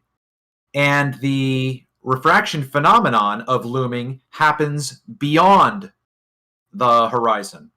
The refraction phenomenon for sinking happens beyond the horizon. But he needs the horizon to be the point of demarcation. Now, what I've done in my observations is taken that obstruction, which is the apparent horizon. It is the apparent horizon. But what I'm suggesting is that the sinking phenomenon is happening in front of the object. And that's not what the science is. But as like I said, when you were talking with Ruhif, I heard you say something, and I just wanted to clarify if I had missed something in the things that I've looked at. That's all. No, I don't think so. And that's why I prefer your term as opposed to sinking, because sinking makes me think, oh yeah, things are sinking behind the Earth curve, because that's what they're describing. But I think it's very obvious that things in the foreground can loom. Why wouldn't things in the foreground sometimes loom up based on the conditions and block things behind them? If everything else can happen, if the ground can loom up behind an object and make it appear flat, why can't it loom up in front of an object? Exactly. There's no argument against it. Absolutely none. No, there isn't. Yeah, that proximate looming thing, that can happen sometimes, but you're always going to have that angle, though. Well, that angle never goes away. Yeah, it's always there. This is the thing that they get us into a little bit of trouble here, because we start arguing with each other about what is causing that, when it depends on the observation, because there's several things that can cause the bottom of things at a distance to be obstructed. Sometimes it's just the fucking ground. If you're looking over, if you're at a certain height, the waves can block stuff in the background. If you're on land, increased elevation can block things in the background. So there's lots of things that can happen, but I agree the angle obviously has a big impact too, because the visual space condenses into, or the physical space condenses into such a small visual space when you're near the horizon that there's just so much packed in there. Yeah, the angle thing, I mean, it's always there. You have your atmospheric conditions, but the angle's always there. Yeah. Well, so's the atmosphere. Yeah, there's a tremendous amount of evaporation on the surface of the ocean as well. Yep. Right there on the surface. Yeah, absolutely. Yeah, good point, Clary. What I'm showing on screen right now is a new 18.5 kilometer laser experiment that some guys, and I apologize, I can't read this. If anybody reads Arabic, maybe they can tell me what this name says. You're not sharing on Discord, Brandon, by the way. Oh, okay. All right, hold on. Must be sharing the wrong window. It's an 18.5 kilometer laser experiment conducted by these guys. I'll put the link in the chat. I apologize for that. And it was covered by Taboo Conspiracy in a short video, and I'll open that too, but let me put the link in Discord for this source video, because it is quite long. It's like 28 minutes, and then Taboo Conspiracy condensed it down into kind of a shorter overview. So let me just bring that up. And again, here we have a long-range laser test. Some of this footage in Taboo's is from his earlier, I can't remember what it was. Was it 21 miles or something like that? Laser experiment that he showed us a month or two ago. But these guys went out, and I believe it's somewhere in Israel, and reproduced the experiment over the Sea of Galilee, I believe. Yeah, the Sea of Galilee. Yes, yeah. And they had previously done 21 miles. Do you know these guys' name, Paige? But did they have No, I saw it on Taboo Conspiracy. Oh, Our Real Earth flat. That's what that means. Our real Earth flat. And I believe they're in Israel, if I remember correctly. So shout out to these guys. Our real Earth flat. Nice work. What was that, Jeremy? Oh no, I was gonna say if they just had Jimbo's flashlight, it would have been over. Absolutely. Yeah, Jimbo, yeah, I'm They pushing coulda the ended flashlight lately. What's up, man? No? He did before the show started. Oh, okay. They're not going to believe any optical thing. They just say refraction. The laser's bending around the curve. Now what? No, I know. They can Ruby always already say sent that. me that answer to this. Yeah. That was literally his answer. Yeah. But Even though you refraction. can see the laser on the water, you can see the reflection of it. So it's ludicrous. Yeah, that's what I'm saying too. I mean, that to me looks like you're obviously looking directly at the source of the laser. I don't know how it would look different if it was refracted. That was the only thing that comes to my mind. How would this look different if it actually was just a loomed image of the laser? But yeah, the reflection in the water is straight, and then you'll see it from the point of view of the person holding the laser, and you don't see any bend in the source laser. I mean, can't you see the curve like would you be able to see the curve like Soundly's bridge in it? So you're looking at it straight down, or? I would think so. Why would it work for a If it's bridge curving, and not you for a should- laser? You know? Yeah, if you're curving, shouldn't you see the like a pool stick? We're looking at it right straight down like a pool stick. We don't see any curvature, right? Yeah, exactly. What's up, guys? Just joined the chat. Hey, what's up? What are we talking about? Laser? Yeah, I had a lead gym daily. Man, Globers, dude, they're so hypocritical, and I'm trying to get answers of a globe, man. I want it humbly, honestly, truthfully. And the double speak and hypocrisy is amazing. Like That's because you've got to get out. You've got to get out of the cesspool of the internet and go talk to real people, and they will be honest with you. Right. Even if they're going to have cognitive dissonance right away, they're not gonna have been in the discussion for so long that they know all of the go-to points. Okay. Right. Yeah. You know what I mean? Yeah. Definitely. Go talk to surveyors and to local camera Yeah. shops, long distance Yeah. photographers, Right. people who's actually got out from their computer. Yeah, you're not going to get answers there. Maybe pilots. Well, I mean, I talked to there's a couple pilots, but math is their curve. Talking to these guys that are on the internet, the Globers that we talk to all the time, is like, let's say you're an atheist and you want to go talk about atheism to someone, and so you go to talk to the priests. It's gonna be kind of difficult for you to have a open conversation with them. I mean, these guys are zealots. It's amazing, ain't it? It's like I don't know what's more tough to deal with, a far left radical liberal or a Glober. Well, when you come down to terraforming as part of your defense, and you claim that you're all about true science and defending against science deniers, there may be a huge cognitive problem there. So imagine thinking that hardcore Globers are also hardcore liberal leftists. Yeah, what's up with I that? have There's a noticed that. huge overlap. It's like it seems to be like 80% just off of what I've seen. Dude, it's not funny. me, man. It can't be me then. I knew I was right, dude. I knew I was right. Like, man, they remind me of freaking radicals, man. Like, I knew I wasn't the only one that seen it. Because the brainwashing comes from the same place. They watch the TV and, all that kind of stuff, go to the unis, so they get brainwashed with all these different things. They have a cross-section of Oh, your mic's really low, Bob. decisions and thoughts for you. How about that laser test? Yeah, we got away from the laser test. That's okay. It's playing on the screen. Oh, can you guys even hear me? Those guys were Yeah, a on, little bit low, Bob, but Thirst I can or- hear you.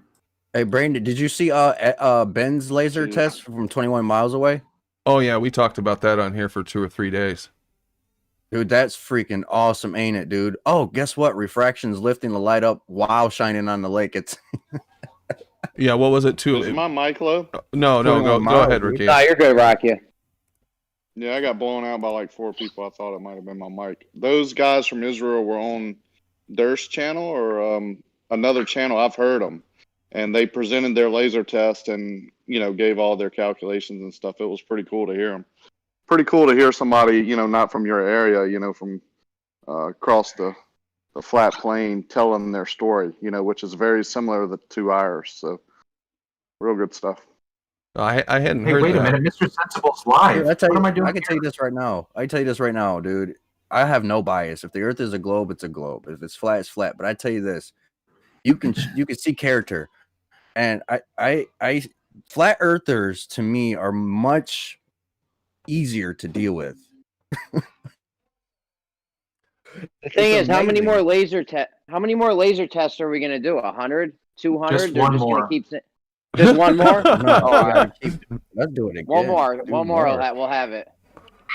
Well, you're supposed to repeat your observations in science, so it is nice to see it repeated over and over again. And you know what?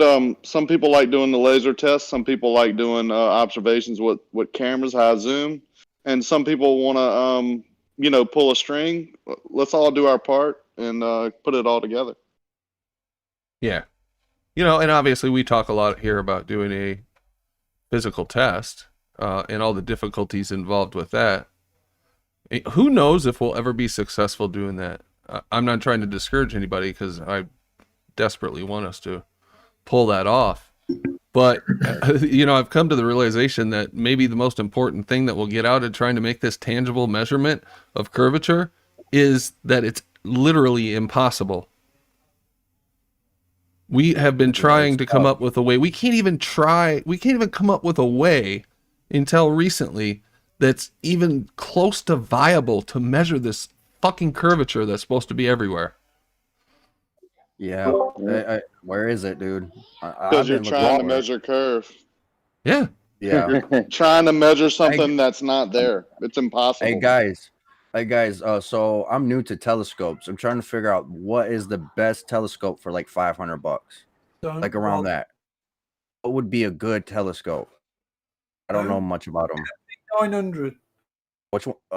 No, I want a telescope. Screw that. I'm gonna go take that sucker to Lake Michigan. P900. Some Celestron, probably. Which one? Celestron. I'm sorry, Celestron. Celestron. Those are a bear to carry around, though. They're huge. Yeah, I want some. Well, yeah.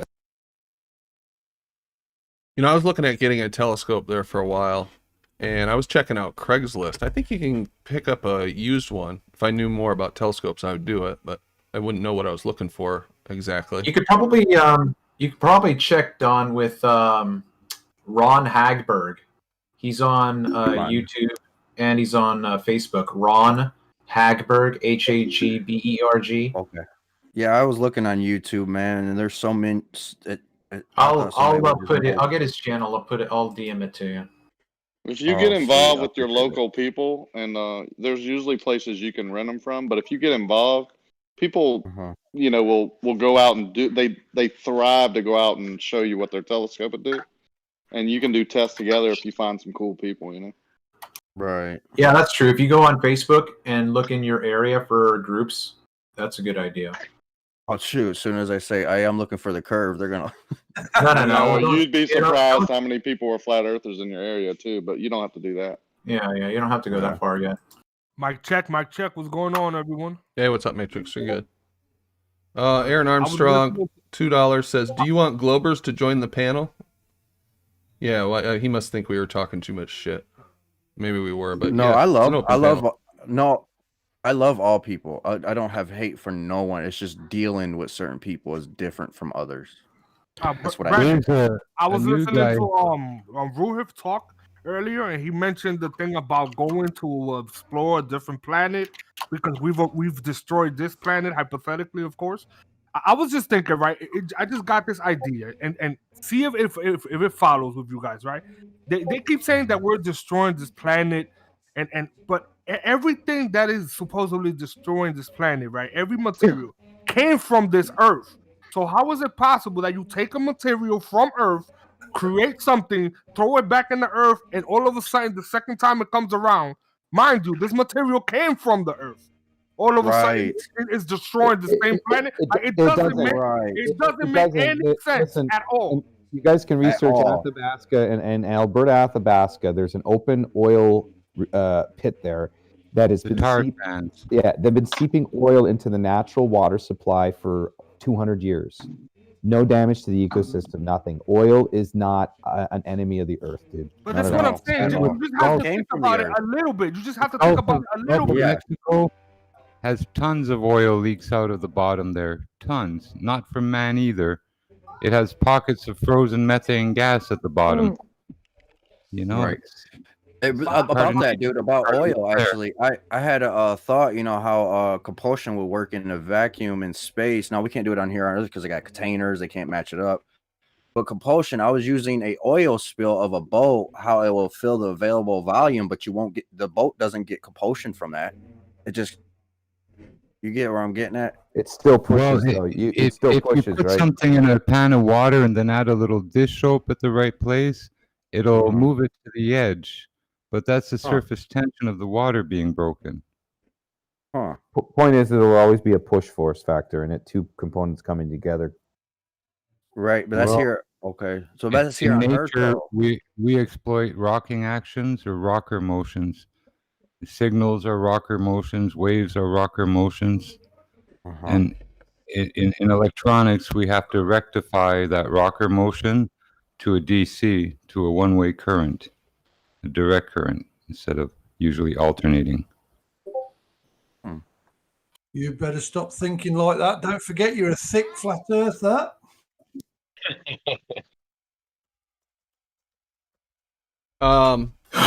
Ian Adams says all the flat earthers will be singled out soon the way the governments are going. And Ian, I got to tell you, they're already trying.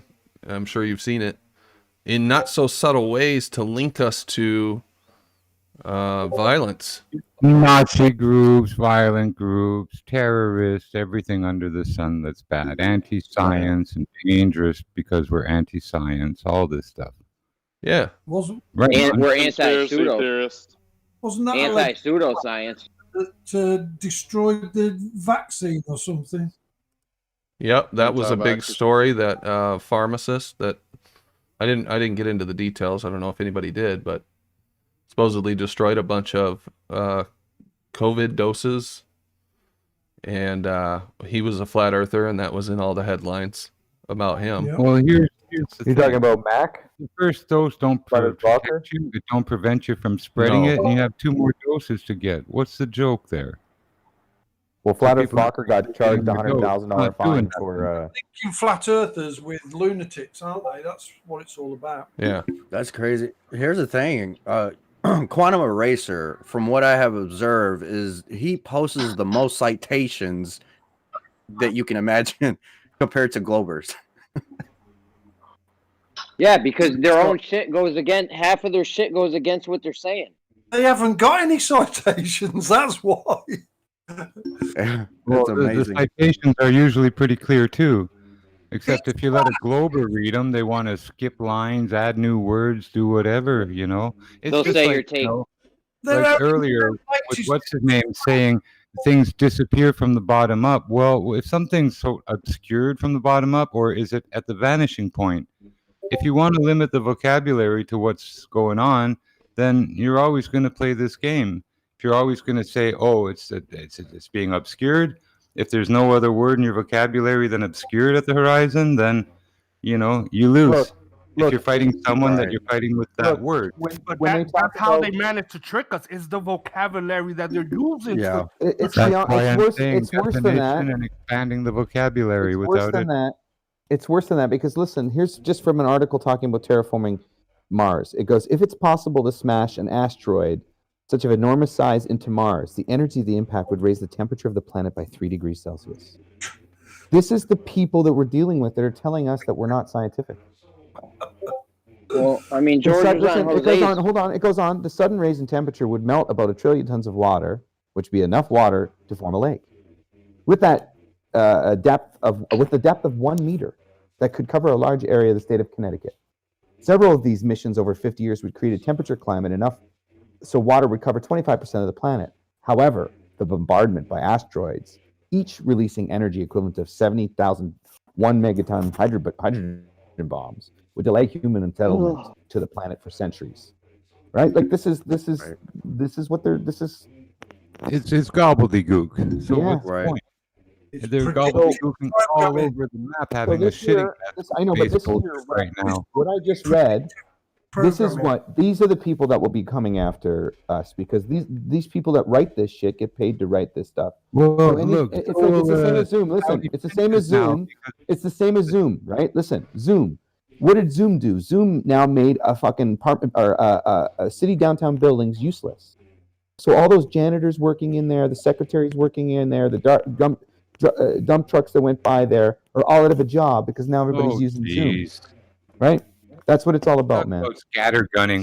So no, I'm talking about what their plan is doing, and this is a form of it. If you're going to come after their money, then they're going to come after you, and that's what we're doing. That's as a Like I was saying, yeah. In general, like you're I coming say- after their like I money. was trying to say, is the Saudi prince now is all into space satellites with his, buddy Exactly, you princes got and it. stuff. So it's money, money, money, money. These people and tax dodging and taking our money to play their games.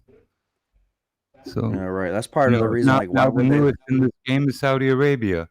I thought they believed in Allah and a creator, not Big Bangs and Zoom stock went up to $500, and everybody lost their jobs. And then the CEO or the Klaus Schwab said, "Hey, look, this is what we want. Look how good Zoom is doing. Look at the stock cap. Look what it's done." Meanwhile, all those It's downtown quite the crystal ball you're polishing. all those downtown buildings, all those janitors, all those people that walk by the sandwich shops don't have a job now, all because of Zoom.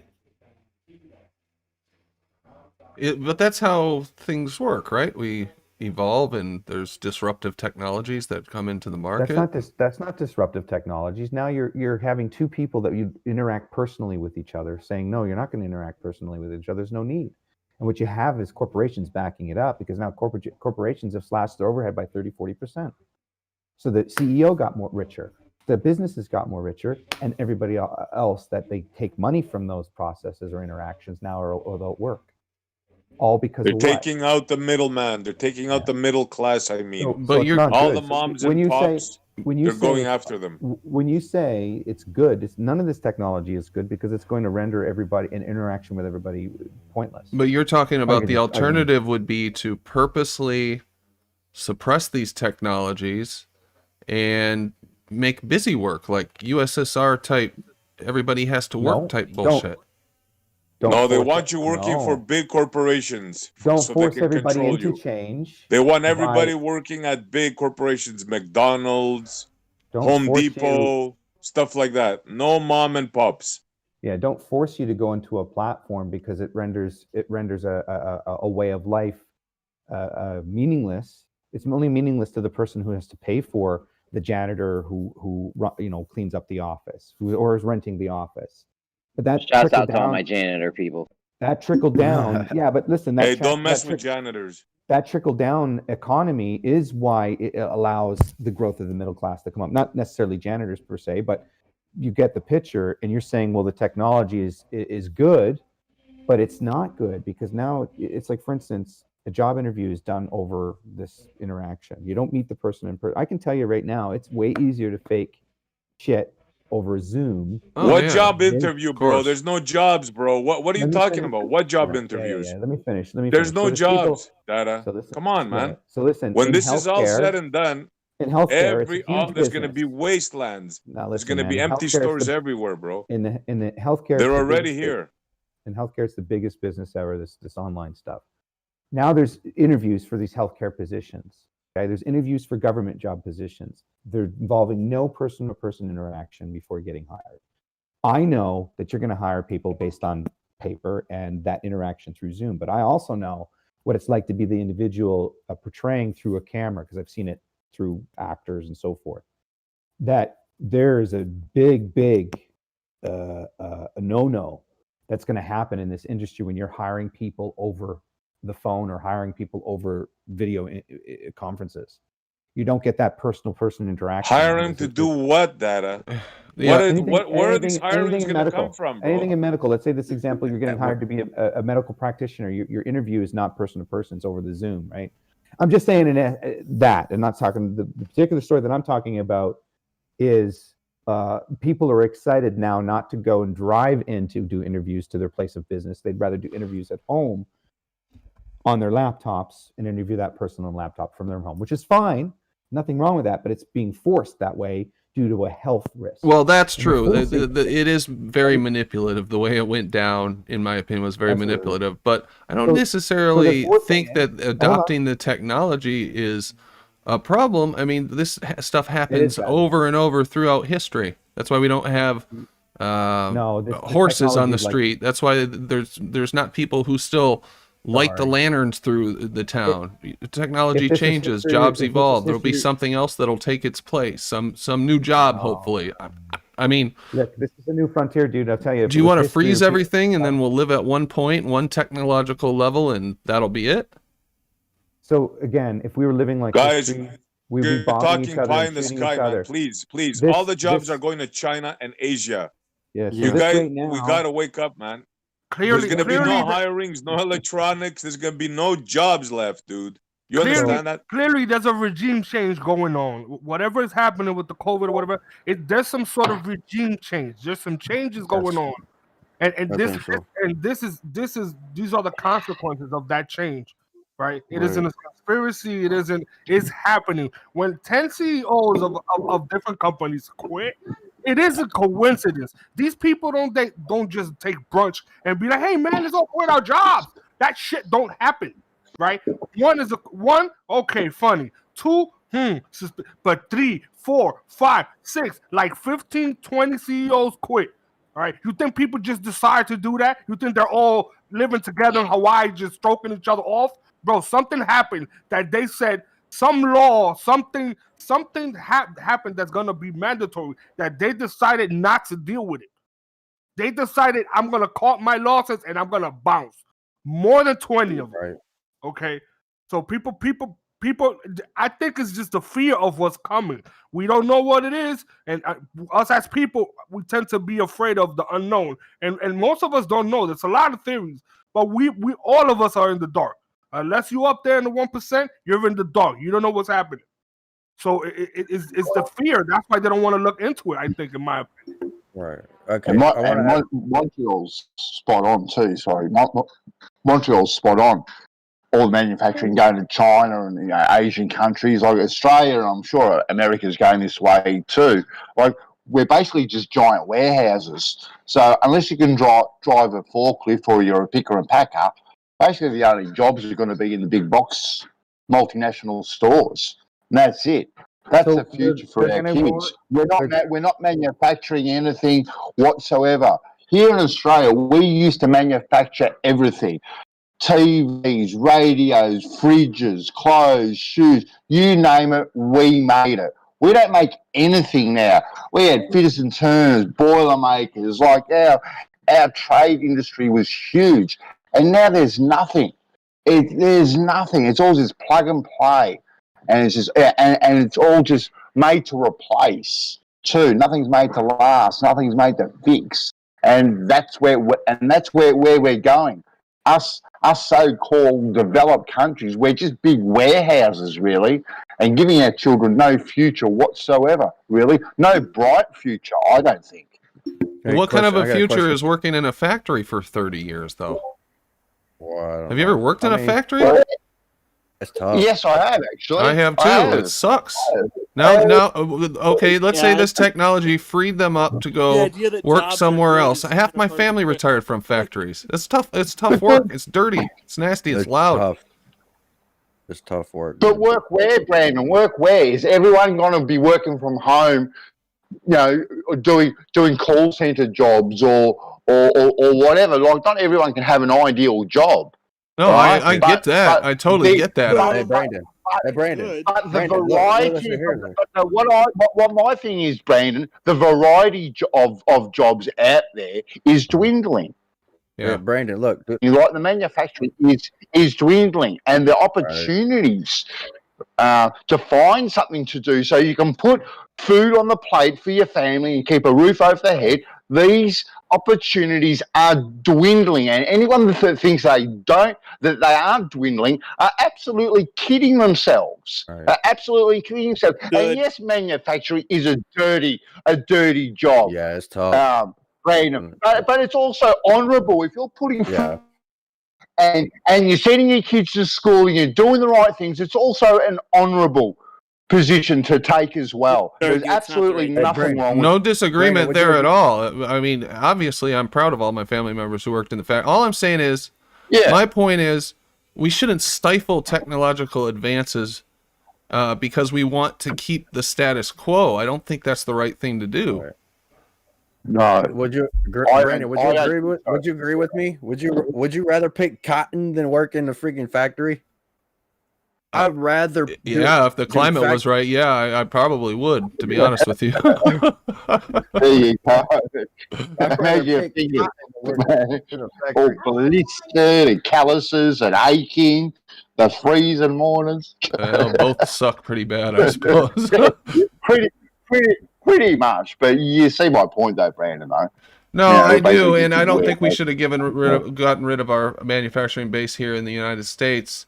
But you know, then again, if we could replace those jobs with some other new job, if there was some new creative job that we had, some new need that replaced it, I'd be happy to trade those factory jobs for something else. But also, a big reason we won World War II and World War I was the manufacturing base that we had in the country. So I think about that too. Yeah. Hopefully it doesn't come to that, but that's some of these manufacturing jobs too, though, Brandon. Some of these manufacturing jobs, say in the automotive industry, right? They're becoming very robotic, right? But you still need people there in the plants to man them, to fix the robots and all that, to program all that sort of stuff. But these jobs, right? These dirty jobs that once were, that are becoming more automated because of technology and also and all this sort of stuff, is actually being produced offshore. Like our whole automotive industry has closed down, and all our automobiles now are made offshore, and we import everything. All right, but you know, like I said, that sort of job once used to be very, very dirty. Right, but now it's a lot easier. There may not be 1,000 people in a factory anymore. There may be 250, but there's still 250 people employed in your country rather than offshore. Can I toss you guys a theory? Tell me what you think. So you know how China's always been the main manufacturer for product for the last 20 years, let's say, if not 30 for sure, but definitely for the last 20. Oh yeah. So what the idea here is they want to turn the United States into the manufacturing instead of the consumer sector, like China's manufacturing sector with very little consumerism, even though there's consumerism, and then the United States is lots of consumerism, a little bit of manufacturing. The idea for the 2030 reset, and this is just from reading and accumulating information, they want China to be the storer of mass mineral and supply for their entire world. Okay. So what they plan to do is, after this COVID shit's going to do, you're going to see America come back. It's going to come back like a vengeance. You're going to see manufacturing jobs come and all this stuff come for the Green New Deal, right? And everything they make from every metal, everything they take out of the ground, copper, whatever, they're going to sell to China, everything. I don't know where Canada fits in it just yet, but this is what I see with the United States, and they're going to. They already own all those metals, Data. They already own all those metals, everything. Just chill, dude. So China is going to go to consumerism. They're going to switch. They're going to go from manufacturing to consumerism. It's going to be the new consumer world where they're, you know, it's the consumer lifestyle. It's the top of the world. It's going to be the reverse. America was the Hollywood. Now China is going to be the Hollywood. That's what they want to do. That's my prediction in the next 2-3 years. America will come back, but it will be to supply China with all the minerals. I got a question, guys, for some flat earthers. Okay. Say I'm standing on Earth, right? And I'm looking 90 degrees and I see a plane. Now, I'm not saying the plane. I'm not talking about how it looks or whatever. I'm just talking about atmosphere. I'm looking at it 90 degrees versus 45-degree angle. They're both 30,000 feet high, right? Would you agree that the 45-degree angle, I'm seeing through more of a denser atmosphere to be able to see that?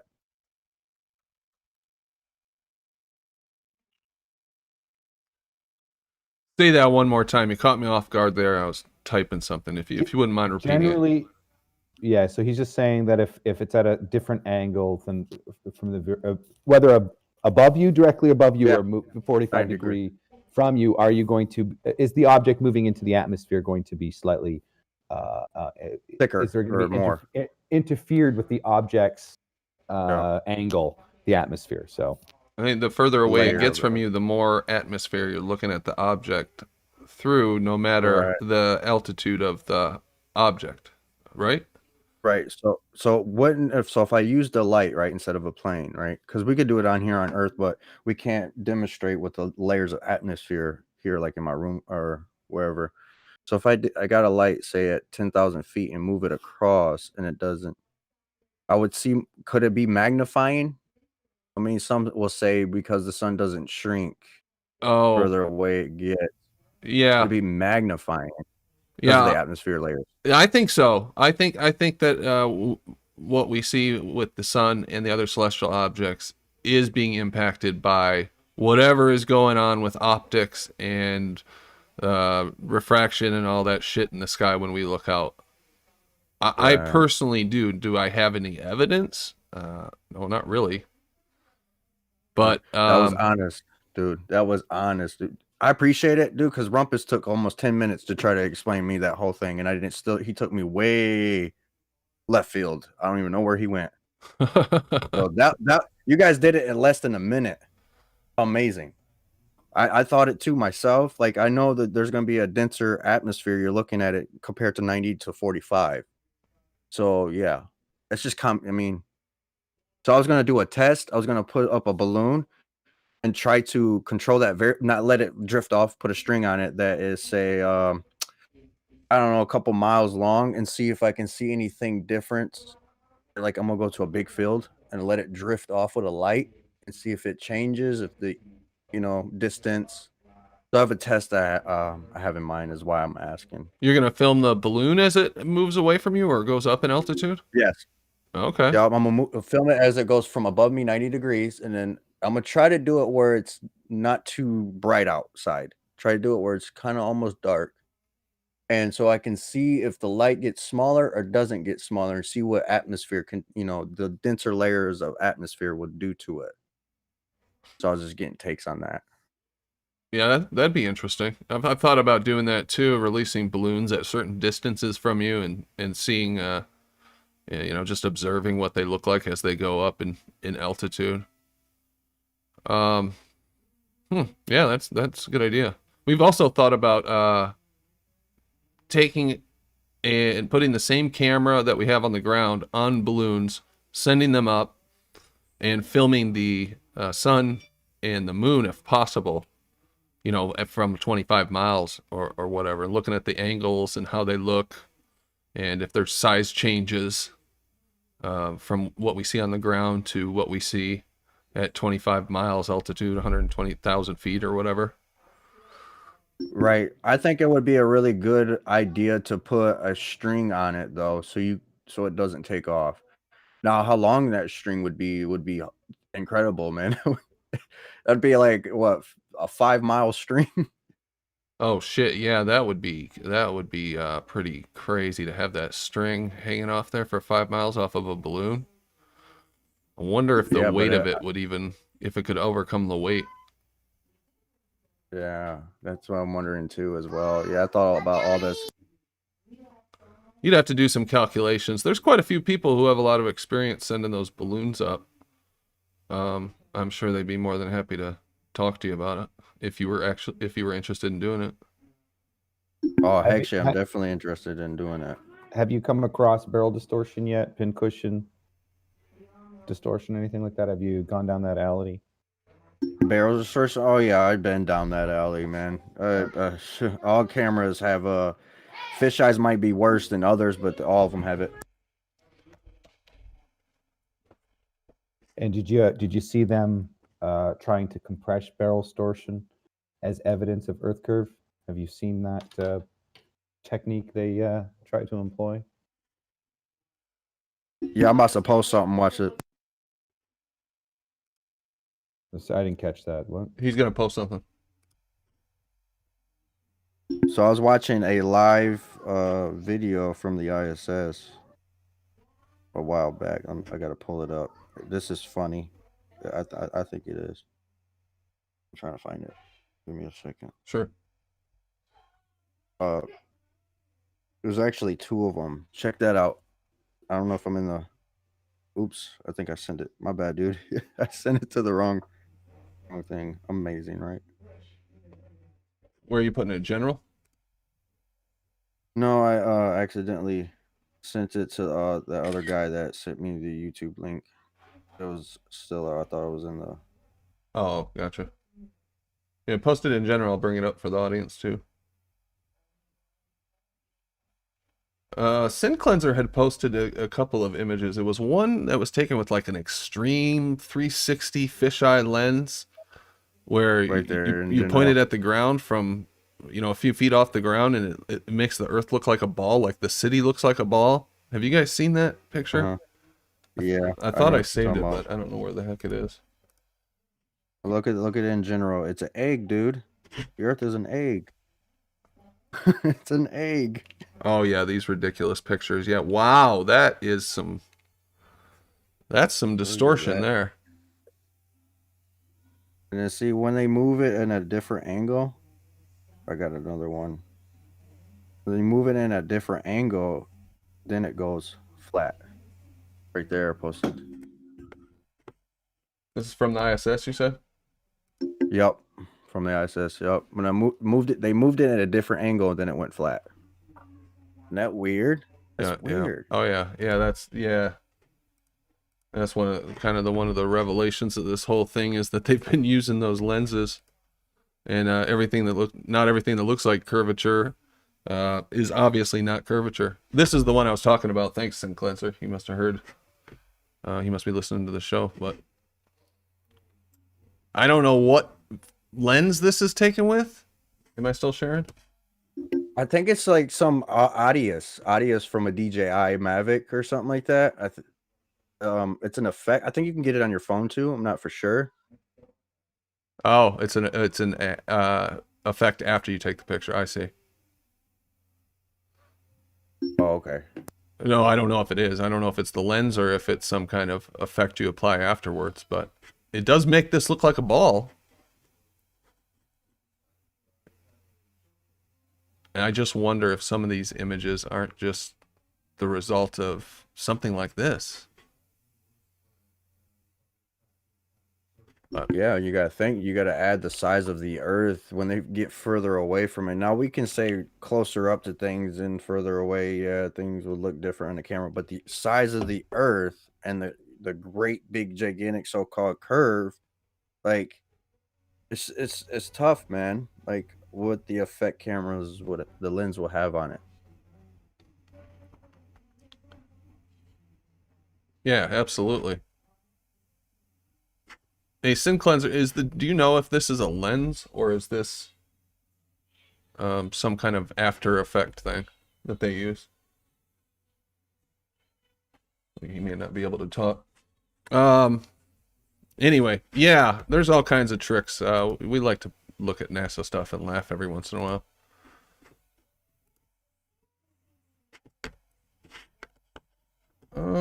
Let's see, what do we got going on? Hey, Rakia.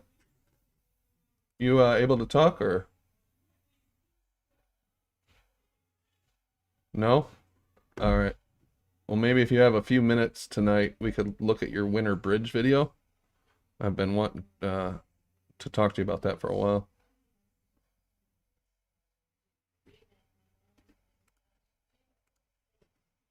I definitely want to shout out to Ben, Taboo Conspiracy. He does some awesome stuff. Yeah, he does great stuff. He gets out there and does it too. Like this, that 21-mile laser test just blew my mind. I still think it's pretty damn cool. Oh yeah, it definitely is. 220 feet of hidden. And we're supposed to believe that that's just wrapping around. And if you'll remember, this cross is 220 feet, I believe it is. Yeah. That's the height of the hidden. So somehow that laser is curving down towards the observer just the right amount to make it look like the Earth is flat in the laser test. Right. Refraction is so strong, it can double refract. See, while it's refracting the light, over that curve, that 230 something thousand feet, 100 feet, it's also shining off the lake. Yeah, I'm not buying it, but yeah, that was a good one. Yeah, he's put out some good stuff. He's got a new channel here. I'll put the link in the chat because he keeps getting kicked off of YouTube. Oh, I bet. So, you're pretty new to the flat Earth subject, Don? No, I've been into it for about since 2014, 15. Oh shit! Okay. I just came. Sin Cleanser invited me, I think, over here. I think it was him. Oh, gotcha. Cool. We come over every once in a while. Usually when we come over here, it's usually with paid NASA shields, and it's a yeah, it's a mess. And I don't know. Seems like a decent place to to debate with flat Earth. I mean, there's other places, but they're a little more biased. Yeah, I got you. We like to keep it pretty open.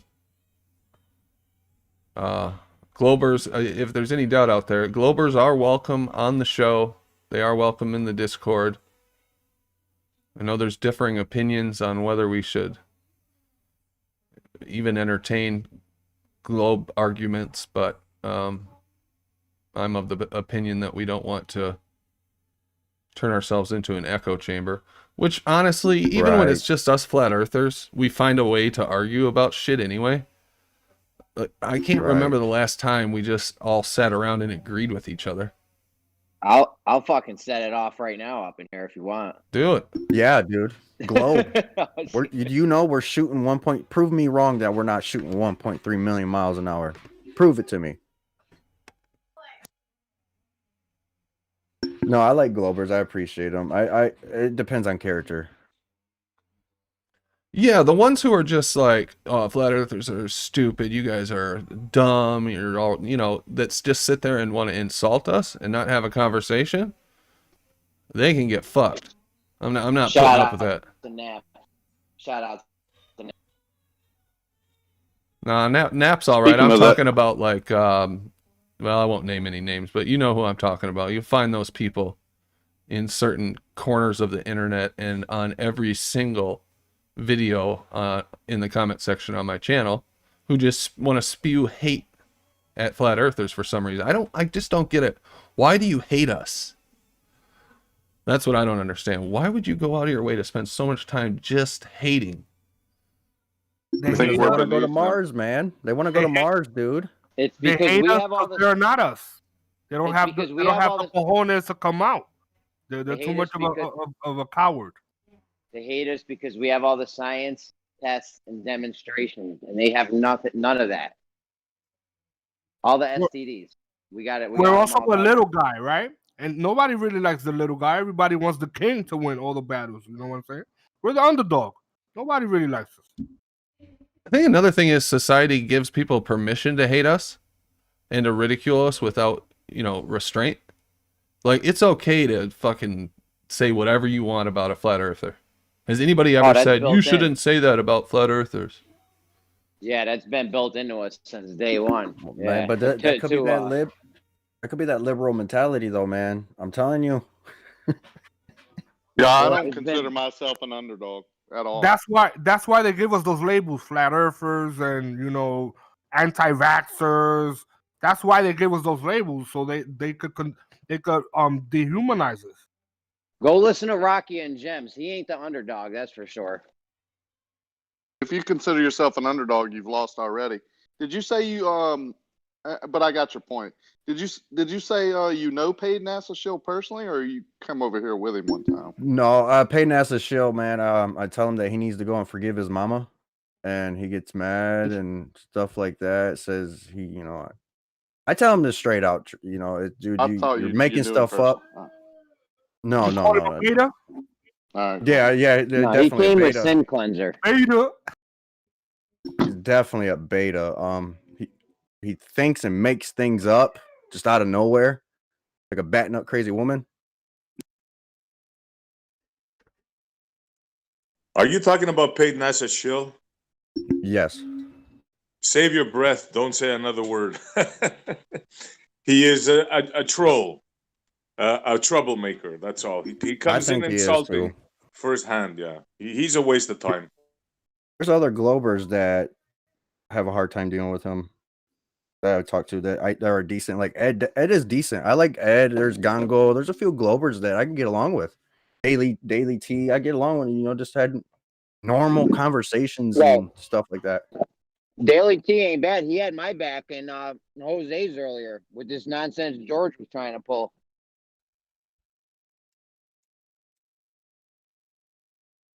With the two-way light situation, right? Yeah, George is up for a Nobel fucking prize. I tried to tell you guys earlier, you didn't sound interested, but this guy measured the one-way speed of light. That's Nobel Prize shit right there. Yeah, I caught some of that. That was comical. Everybody was trying to tell him, but no, he knows better. Yeah. Well, the thing that got me with Paid NASA Shield is him saying that he believes that everybody should be held down and forced to take a vaccine. That just blew me away. I was like, okay. What the? That's evil. Just you saying his name brings the intelligence level of the room down.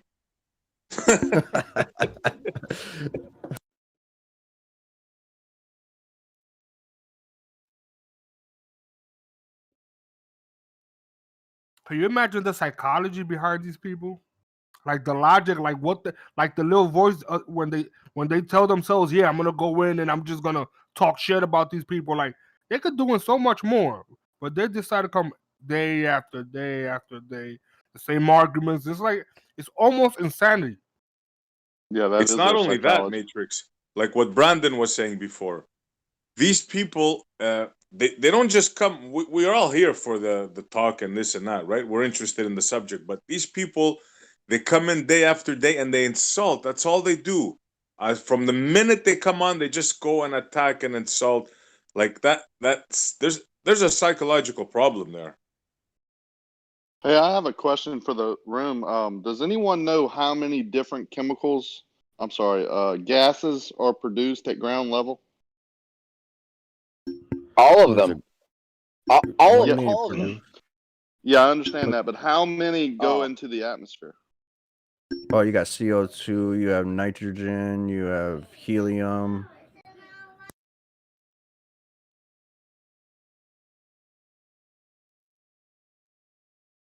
Now I have a list or nothing, but all of them get produced and all of them go into the atmosphere.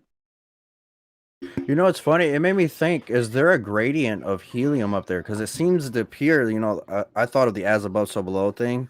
They say they get helium from the ground, but it seems to go back to its equilibrium where it stayed. Yeah, I think there's something to that. Just like there's a gradient, like on the ocean, like that ocean under the ocean where divers can go. That's definitely a gradient right there. There could be the same thing up there. Right. Like there's a certain amount of helium would up there. Helium be heavy enough to, if it gathered, would be heavy enough to push on things? What is the story behind what happens when planes fly? Like there's never been like a rebel pilot that just decided to go up. Like what is the story of why they can't do that? The official story. Well, they do rely on planes rely on the atmosphere. So if they if it gets too thin, then they lose lift. Yeah, and the engines aren't made to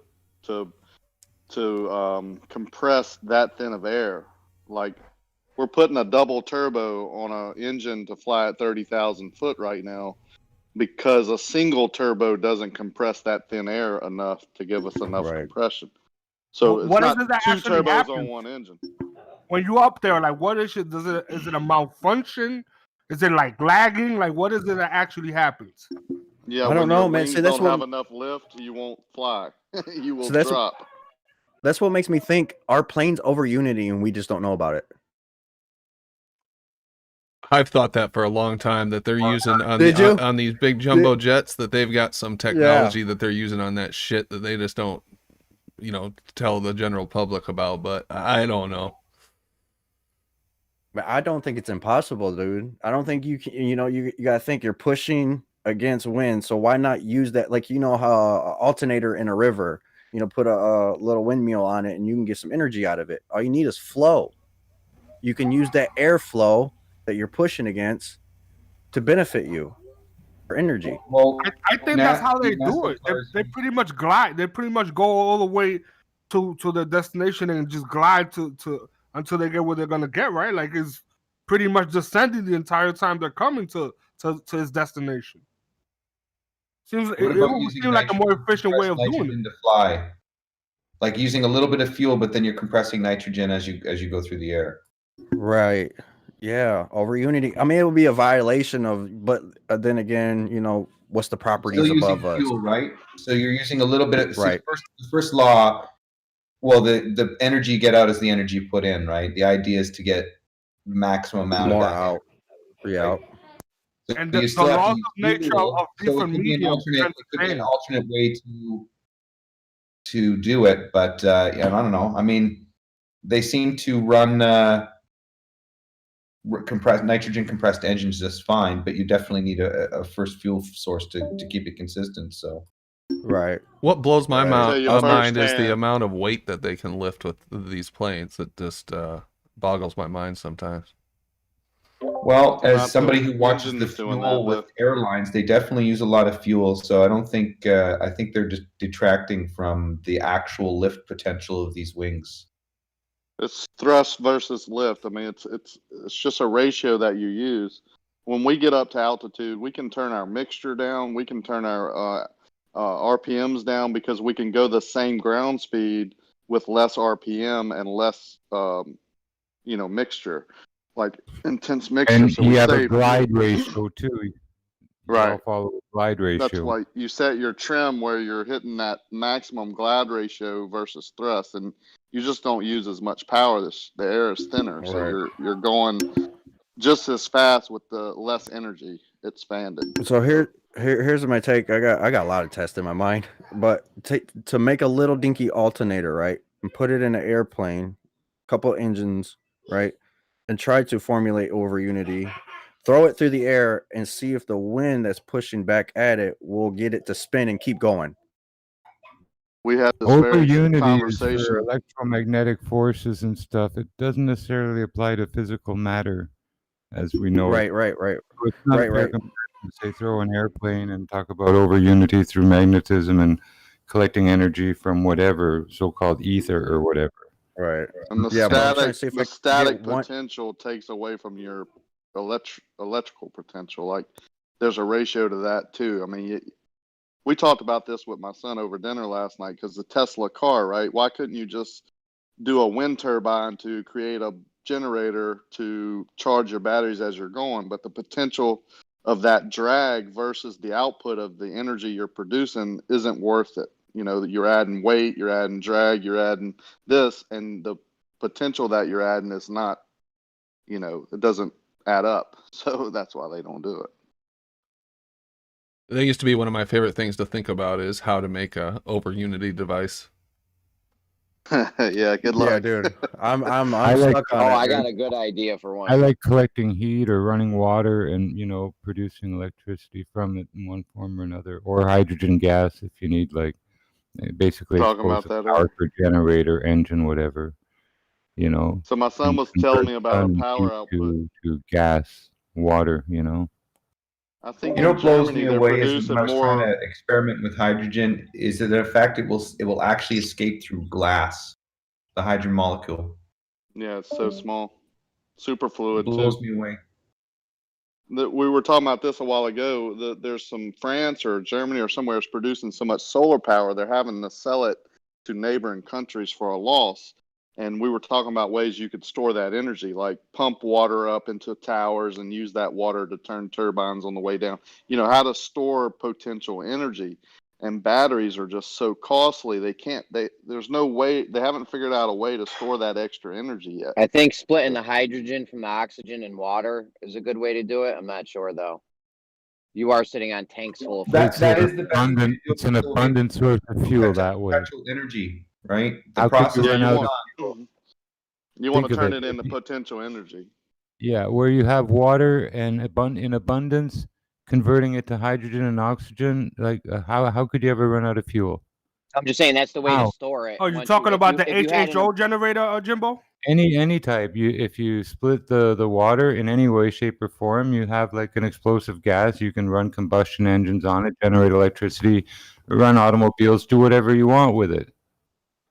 Yeah, I feel like instead of like Electrify your pushing home. water up a hill or Just with something, like water. that'd be the. Go ahead, An Jimbo. eternal source of freaking fuel if you use it right.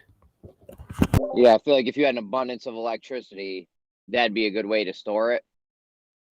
Didn't they have the argument? There's the reason why they don't do that too is because whatever bonds they put to the process of separating hydrogen and oxygen, there's these added bonds to the molecules that actually take oxygen and then change its state. I can't remember what the name. What they do to store liquid hydrogen and stuff is they have they call it titanium oxide. I think it's aluminum oxide in the tanks, and it sort of forms a kind of stable mix while it's in a compressed state in a cylinder or tank. It's the volume and the toxicity, not toxicity, but the stableness. And then they had a byproduct that you might be able to help me out on this one. A byproduct gas that was something that they couldn't control that good. I'll think of it here in a minute. Was it? But when it mixes with the atmosphere, you know, you can't scrub it fast enough. You know what I'm saying? Coming out the exhaust. It's viable, right? You can do it. People have done it. It's just turning it into a process that can be manufactured and used on an everyday basis. Taking all that electric potential out of salt water, you know, it's conductive, so it's got to, you know, you got to be able to put some charge into it and use it in some way. I think they're way ahead of the game. They're just, you know, it's like everything else. I do too. At every They're making level. money with what they got now. They got us fully under control. Wait a minute. Technology we see is probably 20 years older than what, you know, the active stuff really is. Probably more like 40, Jim. Maybe even 40, but minimum 20 years ahead of what we see on the market and we get in our hot little hands. Hey guys, the second law of thermodynamics has nothing to do with energy. It's just entropy, right? The first law is the energy thing. But the second, I'm talking about the thermodynamics. It's not Yes. energy. No energy is changing. It's just entropy. I bowled a perfect game. They gave me entropy. You're not gaining or losing energy, is what I'm saying. But it's not about energy. It's matter. This is amazing stuff. It's both. Could be energy or matter or both. Well, it's just matter going to another spot, filling the available volume. There's no energy increase or no heat, nothing. In this changes. in this arena, when we talk about the second law of we're usually talking about gas filling the available volume, which is matter. But I think it can be energy too, or both. You know, aren't they telling us that we essentially live in an over-unity device? If you think about it, yeah, right? Basically, there's wave energy much, yeah. generated somewhere 24/7.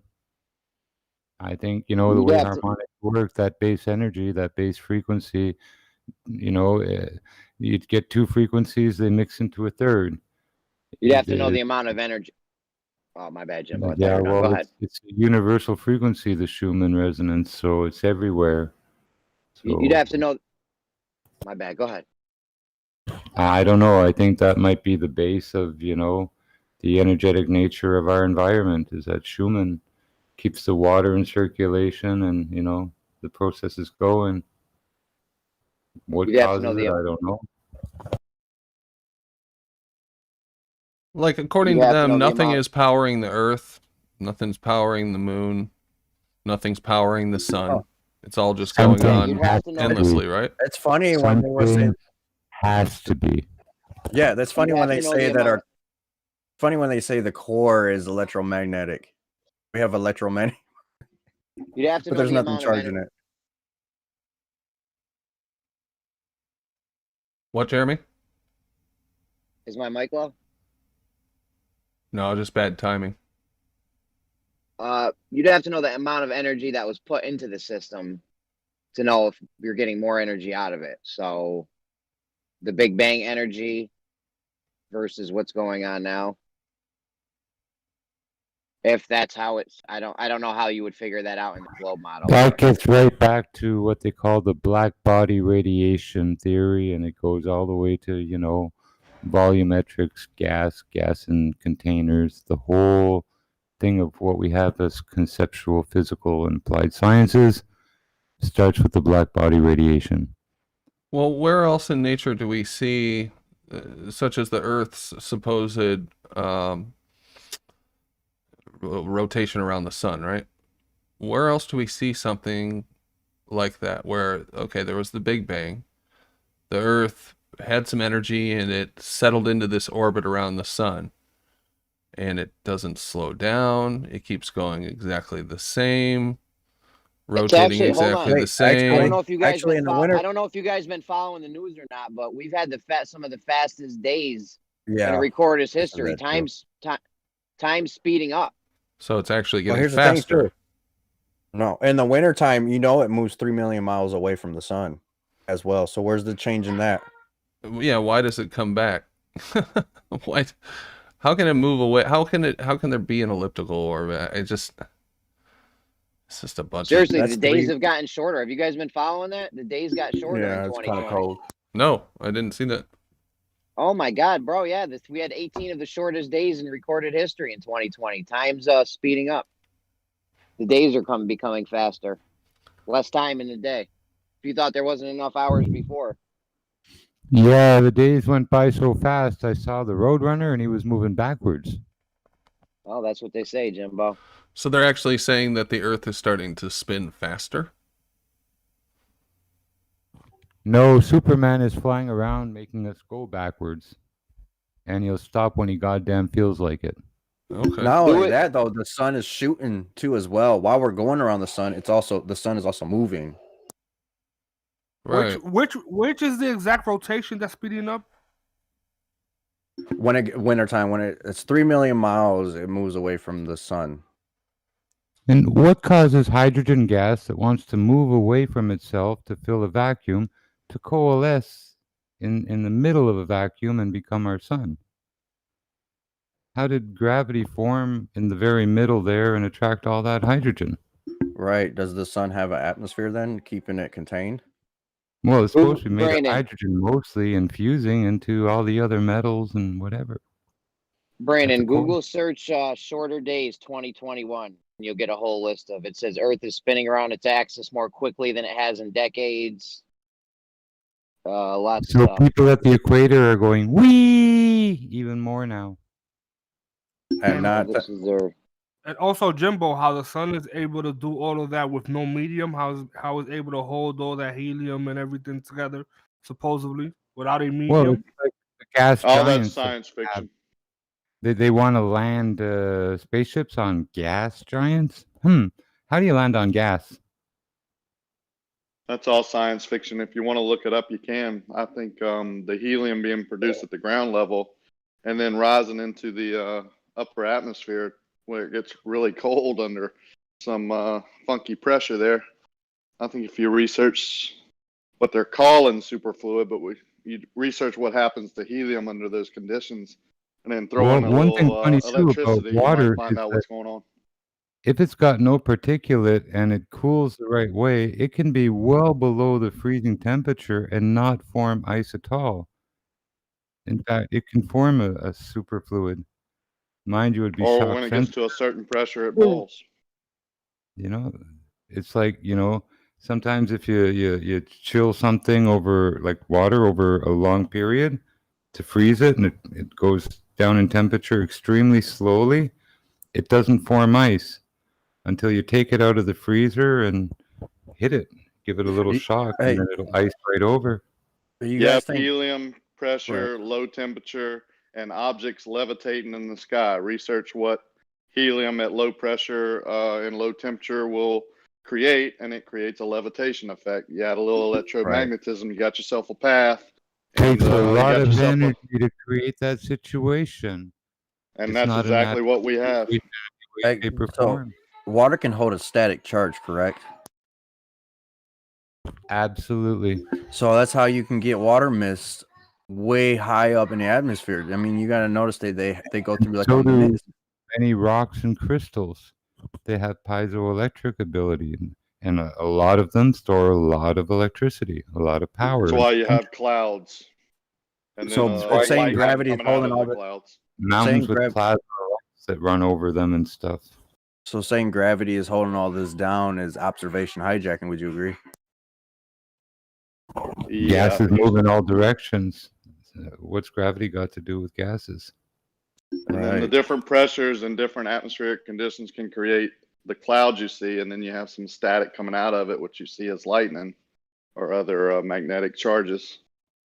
And Just voila, like you got yourself electricity and static. dynamic Gravity system. has nothing to do with either of those.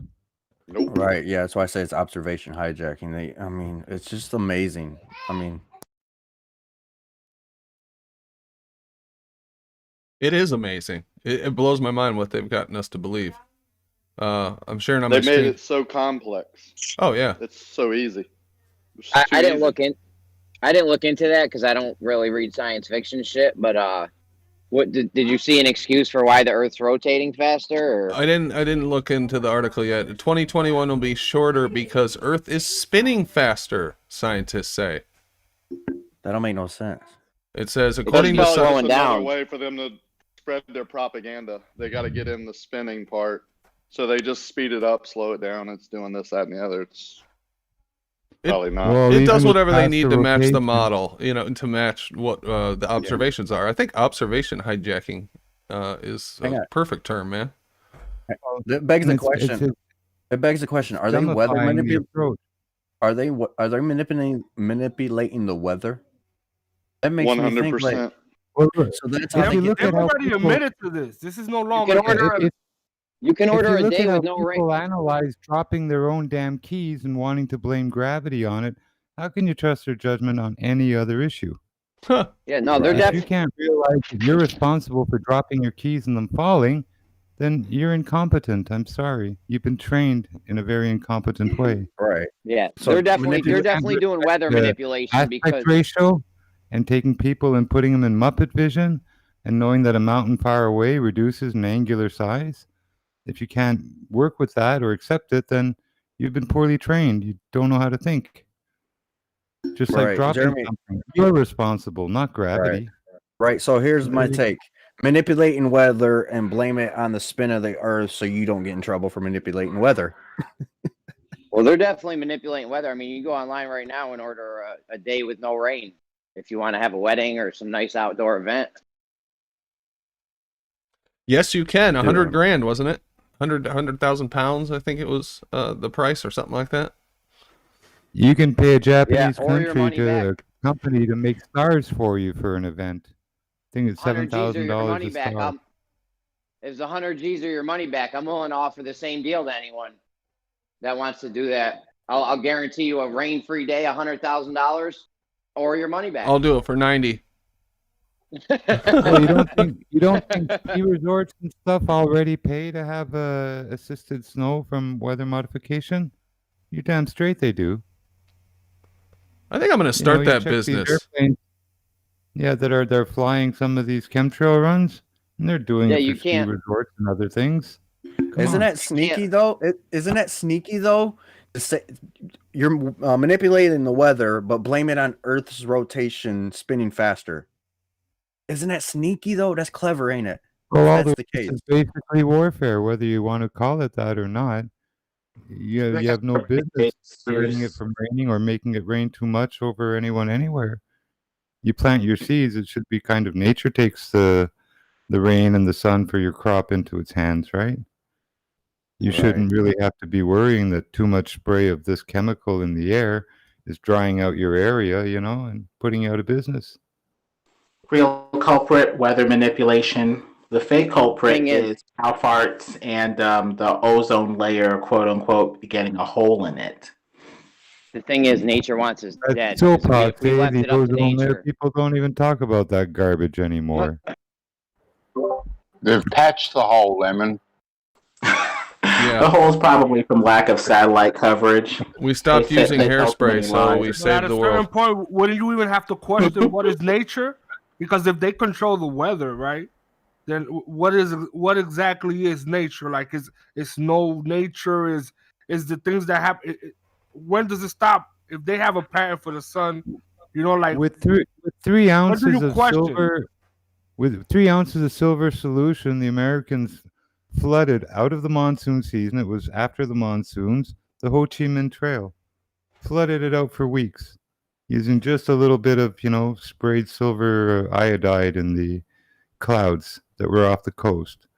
They rolled in, turned into supercells, and rained the hell out. Off season. Helped them to win the war, I guess. But that's in Vietnam way back then.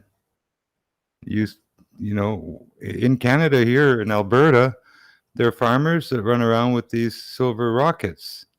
And if they get a call from, you know, Weather Canada or Weather Bureau or whatever, and they can be asked to send up a rocket into a thundercloud.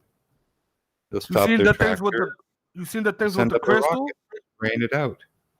How, Jimbo, the things with the crystal that they put like crystals on a silver, like on a copper pipe, and they aim it at the chemtrail, and that shit blows a hole through. That shit is some crazy shit.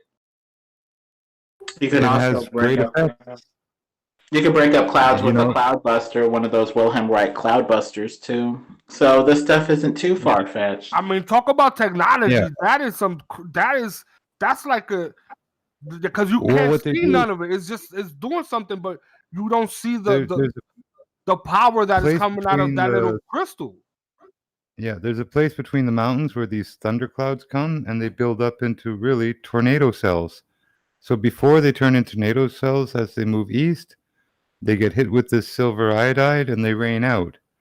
It forces them to rain out instead of grow bigger and then have a tornado. So they prevent hundreds, literally, of tornadoes there by seeding these clouds. Otherwise, there'd be a tornado from every second one of them. Didn't know that. Here, listen to this explanation for why the Earth is getting faster, supposedly. Changes in the atmosphere, specifically atmospheric pressure around the world, and the motions of the winds that may be related to such climate signals as El Nino are strong enough that their effect is observed in Earth's rotation signal. NASA. Or no, this is from the atmospheric scientist from Atmospheric and Environmental Research. Wind? Yeah, I guess so. Wind, yeah. There you go. Weather manipulation. Yeah, that sounds like weather manipulation, yeah. That's awfully confusing how wind would cause. I mean, all the atmosphere attached moving in with Earth. Why would the wind cause it to change or, you know, speed up or anything? I don't know. But they said that Earth had been slowing down for the last several decades, but now the Earth has sped up. It's only 0.05 milliseconds. Babble. I can't believe the hogwash they come out with. Oh yeah, it's total bullshit. Well, they probably do it because of the weather manipulation, so some people don't question certain things, and they have an excuse to go off from. Or they do it because their model's fucked up, and this is how they cover it up. Yeah, they constantly have to invent new shit.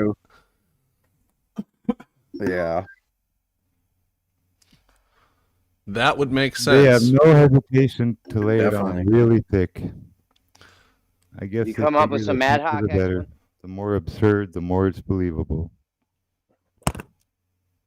In an age of lies, the absurd becomes probable. That's another reason they need that vacuum of space, because they can't have any resistance. There can't be any loss of momentum of the Earth or the Sun or any of the orbits, right? Otherwise, they'd be all fucked up. They wouldn't be able to explain why the Earth keeps going at the same speed and why it keeps spinning at the same speed and why the Sun keeps going at the same speed. Yeah. No resistance from the space because it's a vacuum, and the ability to get like solar propulsion if the sun is behind you through these big solar wings and stuff. Solar winds, yeah. It also makes their model more probable too, because you need to have a substance to move against to tell if you're moving or not. If it's a vacuum, you can't tell if you're moving or not without a substance to move against to give you some sort of wind. Yeah, good point. All this to avoid the Earth being flat and celestial bodies being local. All of this to get away from that pesky Bible that says that the Earth is motionless and at rest. Yep.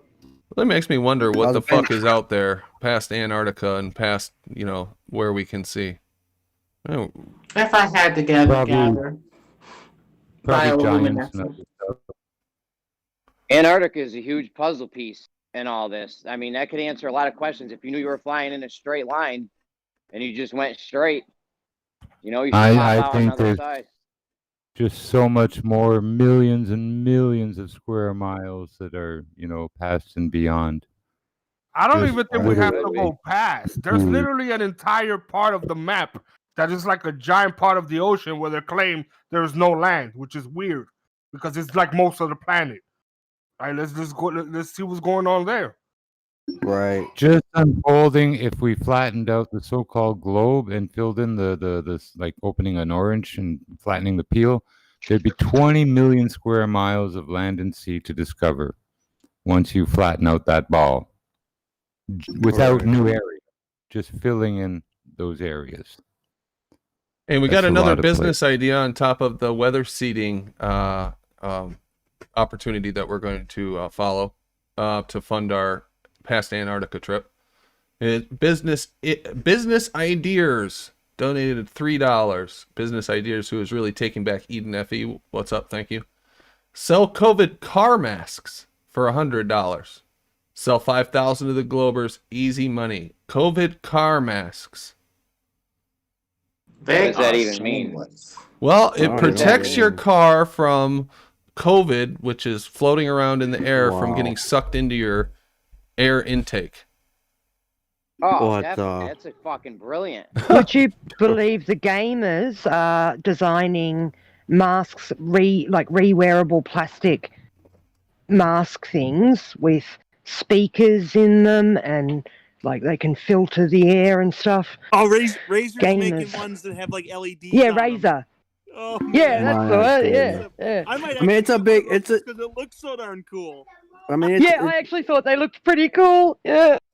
It's a big moneymaker right now, man. People are making it into a fashion. They're getting teenagers for sure.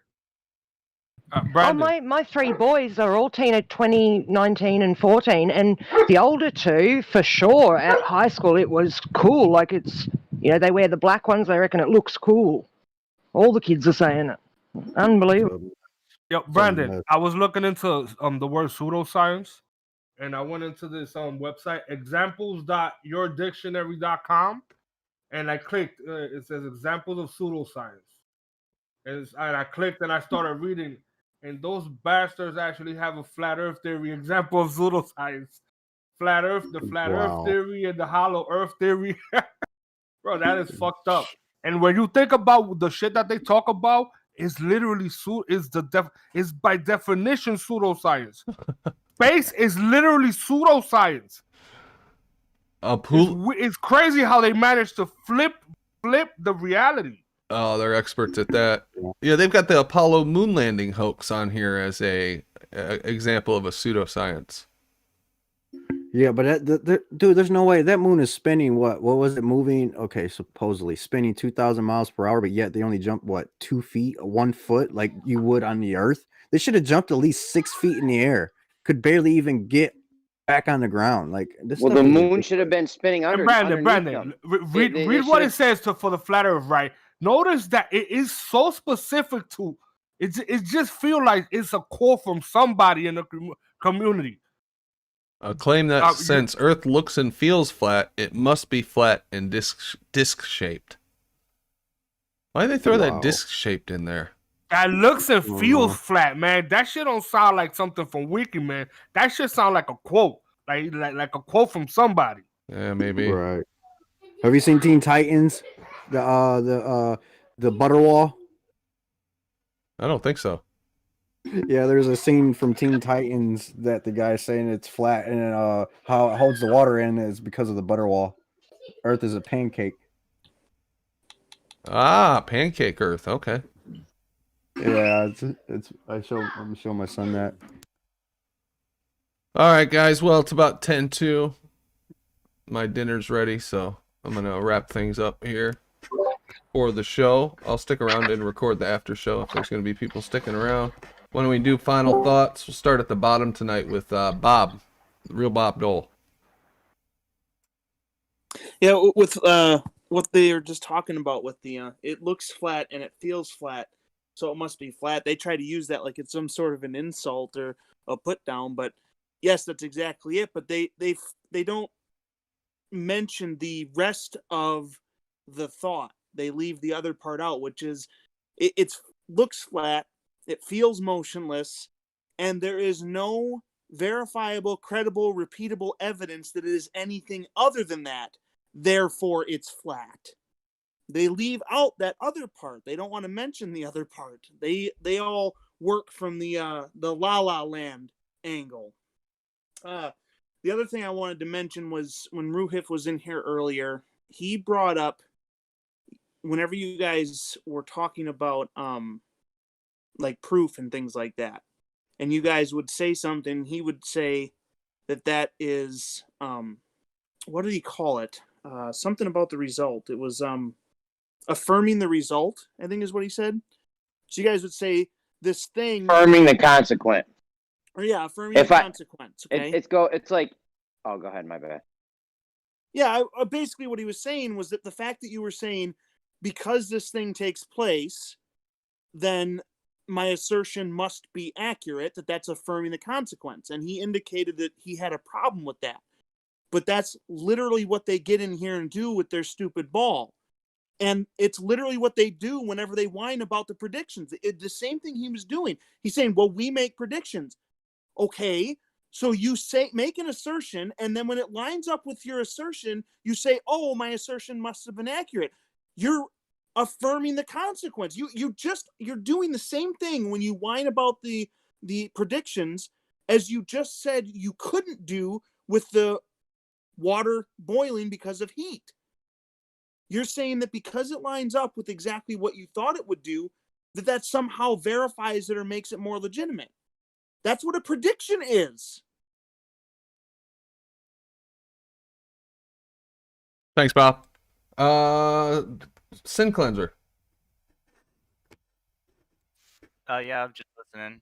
For the past like half hour, it's nice to hear all the different alternative options out there when you really get into the ideas and thinking about how stuff works. So it's refreshing to actually hear flat earthers brainstorm and come up with all these really fascinating alternatives than the model that they've been kicking around for a while. But I don't know. It's cool. Good show. Thanks, man. Essie. Good show, Brandon. And indeed, it's La La Land. Absolutely. Thanks, man. Rakia. Yeah, good show. Thinking outside the box sometimes will get you in trouble. Sometimes it'll save you. So keep digging, keep thinking outside the box, see where it brings us. We know there's something going on, so let's look at the alternative ways. Let's keep looking at the ways they give us, because there's truth in everything. And when they start talking about fluid in space and superfluids and things like that, where does all this helium go? I've been digging into that for about 4 years, way before Flat Earth, and I think there's something to it. Good show. Thanks, man. Paige. Yeah, thanks for the show, Brandon. I don't have anything to say. So enjoy your days, everybody, or your night, whatever. Thanks, Paige. Matrix. Thank you for having me, Brandon. I think today was an excellent topic. It was very interesting, and I think it's something that we should talk about a little bit more. Thank you for having me. Sounds good. Thank you, Jimbo. Well, I think one of the problems everyone faces here is when people come in and they want to hold you to commit to like their definitions of, like I say, something disappearing from the bottom up. It's not necessarily being obscured. That's one word for it. It's also like at a vanishing point. So, you know, this gutter and this ghetto of vocabulary and definitions that people get stuck in here, you know, and new stuff like this so-called relative density bullshit. I mean, you know, as long as it's that and babble, you know, I can't even really participate much in it. It's just too screwy, like unicorn farts. You know, retards might as well be running the show. I mean, really, the one-eyed king leading the blind. All right. Thanks, Jimbo. Mark. Global virus foe. Gary Wybinga. Long time no talk, but I heard you guys talking a little bit about elliptical paths and stuff. The sun and the moon both move in the same pattern, right? You see them; they both form a similar analemma with a wider loop in the south than the north. What that has been misinterpreted is as the sun cycles in and out, like it spirals inward for our summer in the north, and then it goes outward and spirals outward for the summer in the south. That's really like an elliptical orbit, right? And they say the moon has an elliptical orbit, but they don't say that about the sun. Instead, they interpreted the sun's elliptical orbit as the Earth making an elliptical orbit around the sun, and that also when it gets to the Tropic of Capricorn on the outside circle, the angles of the sun are what they're interpreting as the tilt. They took the math of the real Earth and turned it into a globe, is what they did. Yep, absolutely. Yeah, I don't know if I said that correctly. I've been trying to put these thoughts together for the last couple days, but you can see, like if you look at what is it, day and night, where it shows where the sun is and the moon is, and if you just start going hour by hour, because it'll move, you can trace that around the circular flat Earth that everybody says is our model, but we don't really say is our model. But it actually matches where the sun is on that, and if it cycles in, it's like a spirograph. It's like as it's going north after the winter solstice, it starts tightening the circle. And each day it's a little bit tighter, It's about a degree every other day, so it's about a half a degree a day. So that can actually be interpreted as an elliptical orbit, right? The moon does the same thing, and they say the moon does. And but they don't say that about the sun because they have the stationary sun that we're supposedly going around and in an elliptical path. But it's really, they misinterpreted the sun's elliptical path as the Earth's elliptical path, and the angles from the sun they interpreted as a tilt. You'll have to listen to it again. You there? Yeah, no, that made sense, Gary. Yeah, no, I was on board. Absolutely. And that's why. Oh, and then the sun would also. It would have to swing like a moon hand on a clock or an hour hand or whatever. Let's say the arrow pointing at the time. That's the farthest out. But let's say put one sun on the Tropic of Cancer. That would be maybe halfway on that hand, and then about halfway between that and the end of the hand, you put another little sun. It's like they're sweeping at the same speed, but it's covering more territory. And they also interpret that as an elliptical path around the sun, because I was Googling that today, and forgot where I was going now. I forgot where I was going. Sorry. They just left me. Oh shit. But it's like you can trace these things, and you can see how the sun angles would work on our supposed model, and that the sun would have to cover more territory. Oh, that's what I was going to say. The ground speed. If you Google ground speed of the sun is faster in the south than it is in the north. So it's covering more territory in the same amount of time. And now, that would also make why we would see I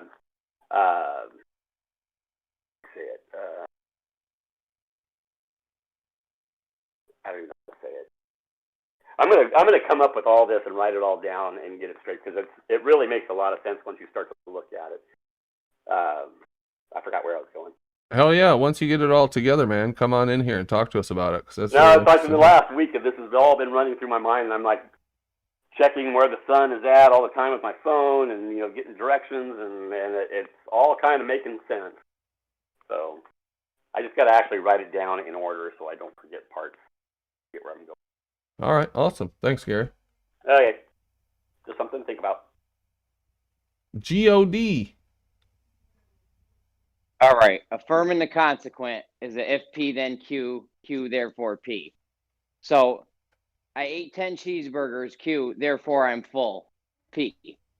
No, wait, I got it backwards. Listen, just go watch a Quantum Erasers video on fallacies. It was real good.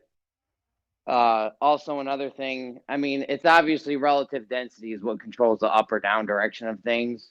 That's the observable fact that we see every day. It's actual science. There's not even a debate. It's no debate on that. That's all. Thank you. Done. Appreciate the invite here. Just want to say, forgive and let go. Deal with things as they come and overcome. No one is going to do it for you. If people suffer, don't carry their suffering. Be perfect as your Father in heaven is perfect. Don't let no one tell you otherwise. Oh yeah, thanks, Don. Bandsaw. Hey, Brandon. Well, thanks to Ruhi, I've learned that the benefit of space exploration is so we can habitat Mars. So I'll make a prediction that on Elon Musk's little web shop there, alongside his flamethrowers, we can look forward to our own personal bouncy ball landing devices coming soon, so we can land on Mars. So good show, Brandon. Thanks, Bandsaw. Thanks to the panel. Appreciate you guys coming on tonight. I thought it was very telling when Ruhif was asked about his model or our model, my supposed model, that can predict the movements of the sun and Polaris, that suddenly I needed to have a cause and effect relationship in order for my model to be valid. That was pretty interesting. So Ruhif, we'll have to talk some more about that. But thanks to everybody for joining the show. Thanks for everybody listening. And to those who supported the show, shout out to my channel members. Appreciate you guys. And we will talk to you tomorrow. I'll be back in the Discord shortly. All right, guys. Well, everybody have a good night. Appreciate it. Be back tomorrow. One thing I didn't talk about today, I think Fight the Flat Earth wants to debate me. I don't know if I'm going to do that. I didn't read this message yet. I just caught it out of the notifications real briefly. But maybe if he'll come here and we can do a one-on-one, I guess. I don't know if there's anything to be gained by it or not. Let me know what you guys think.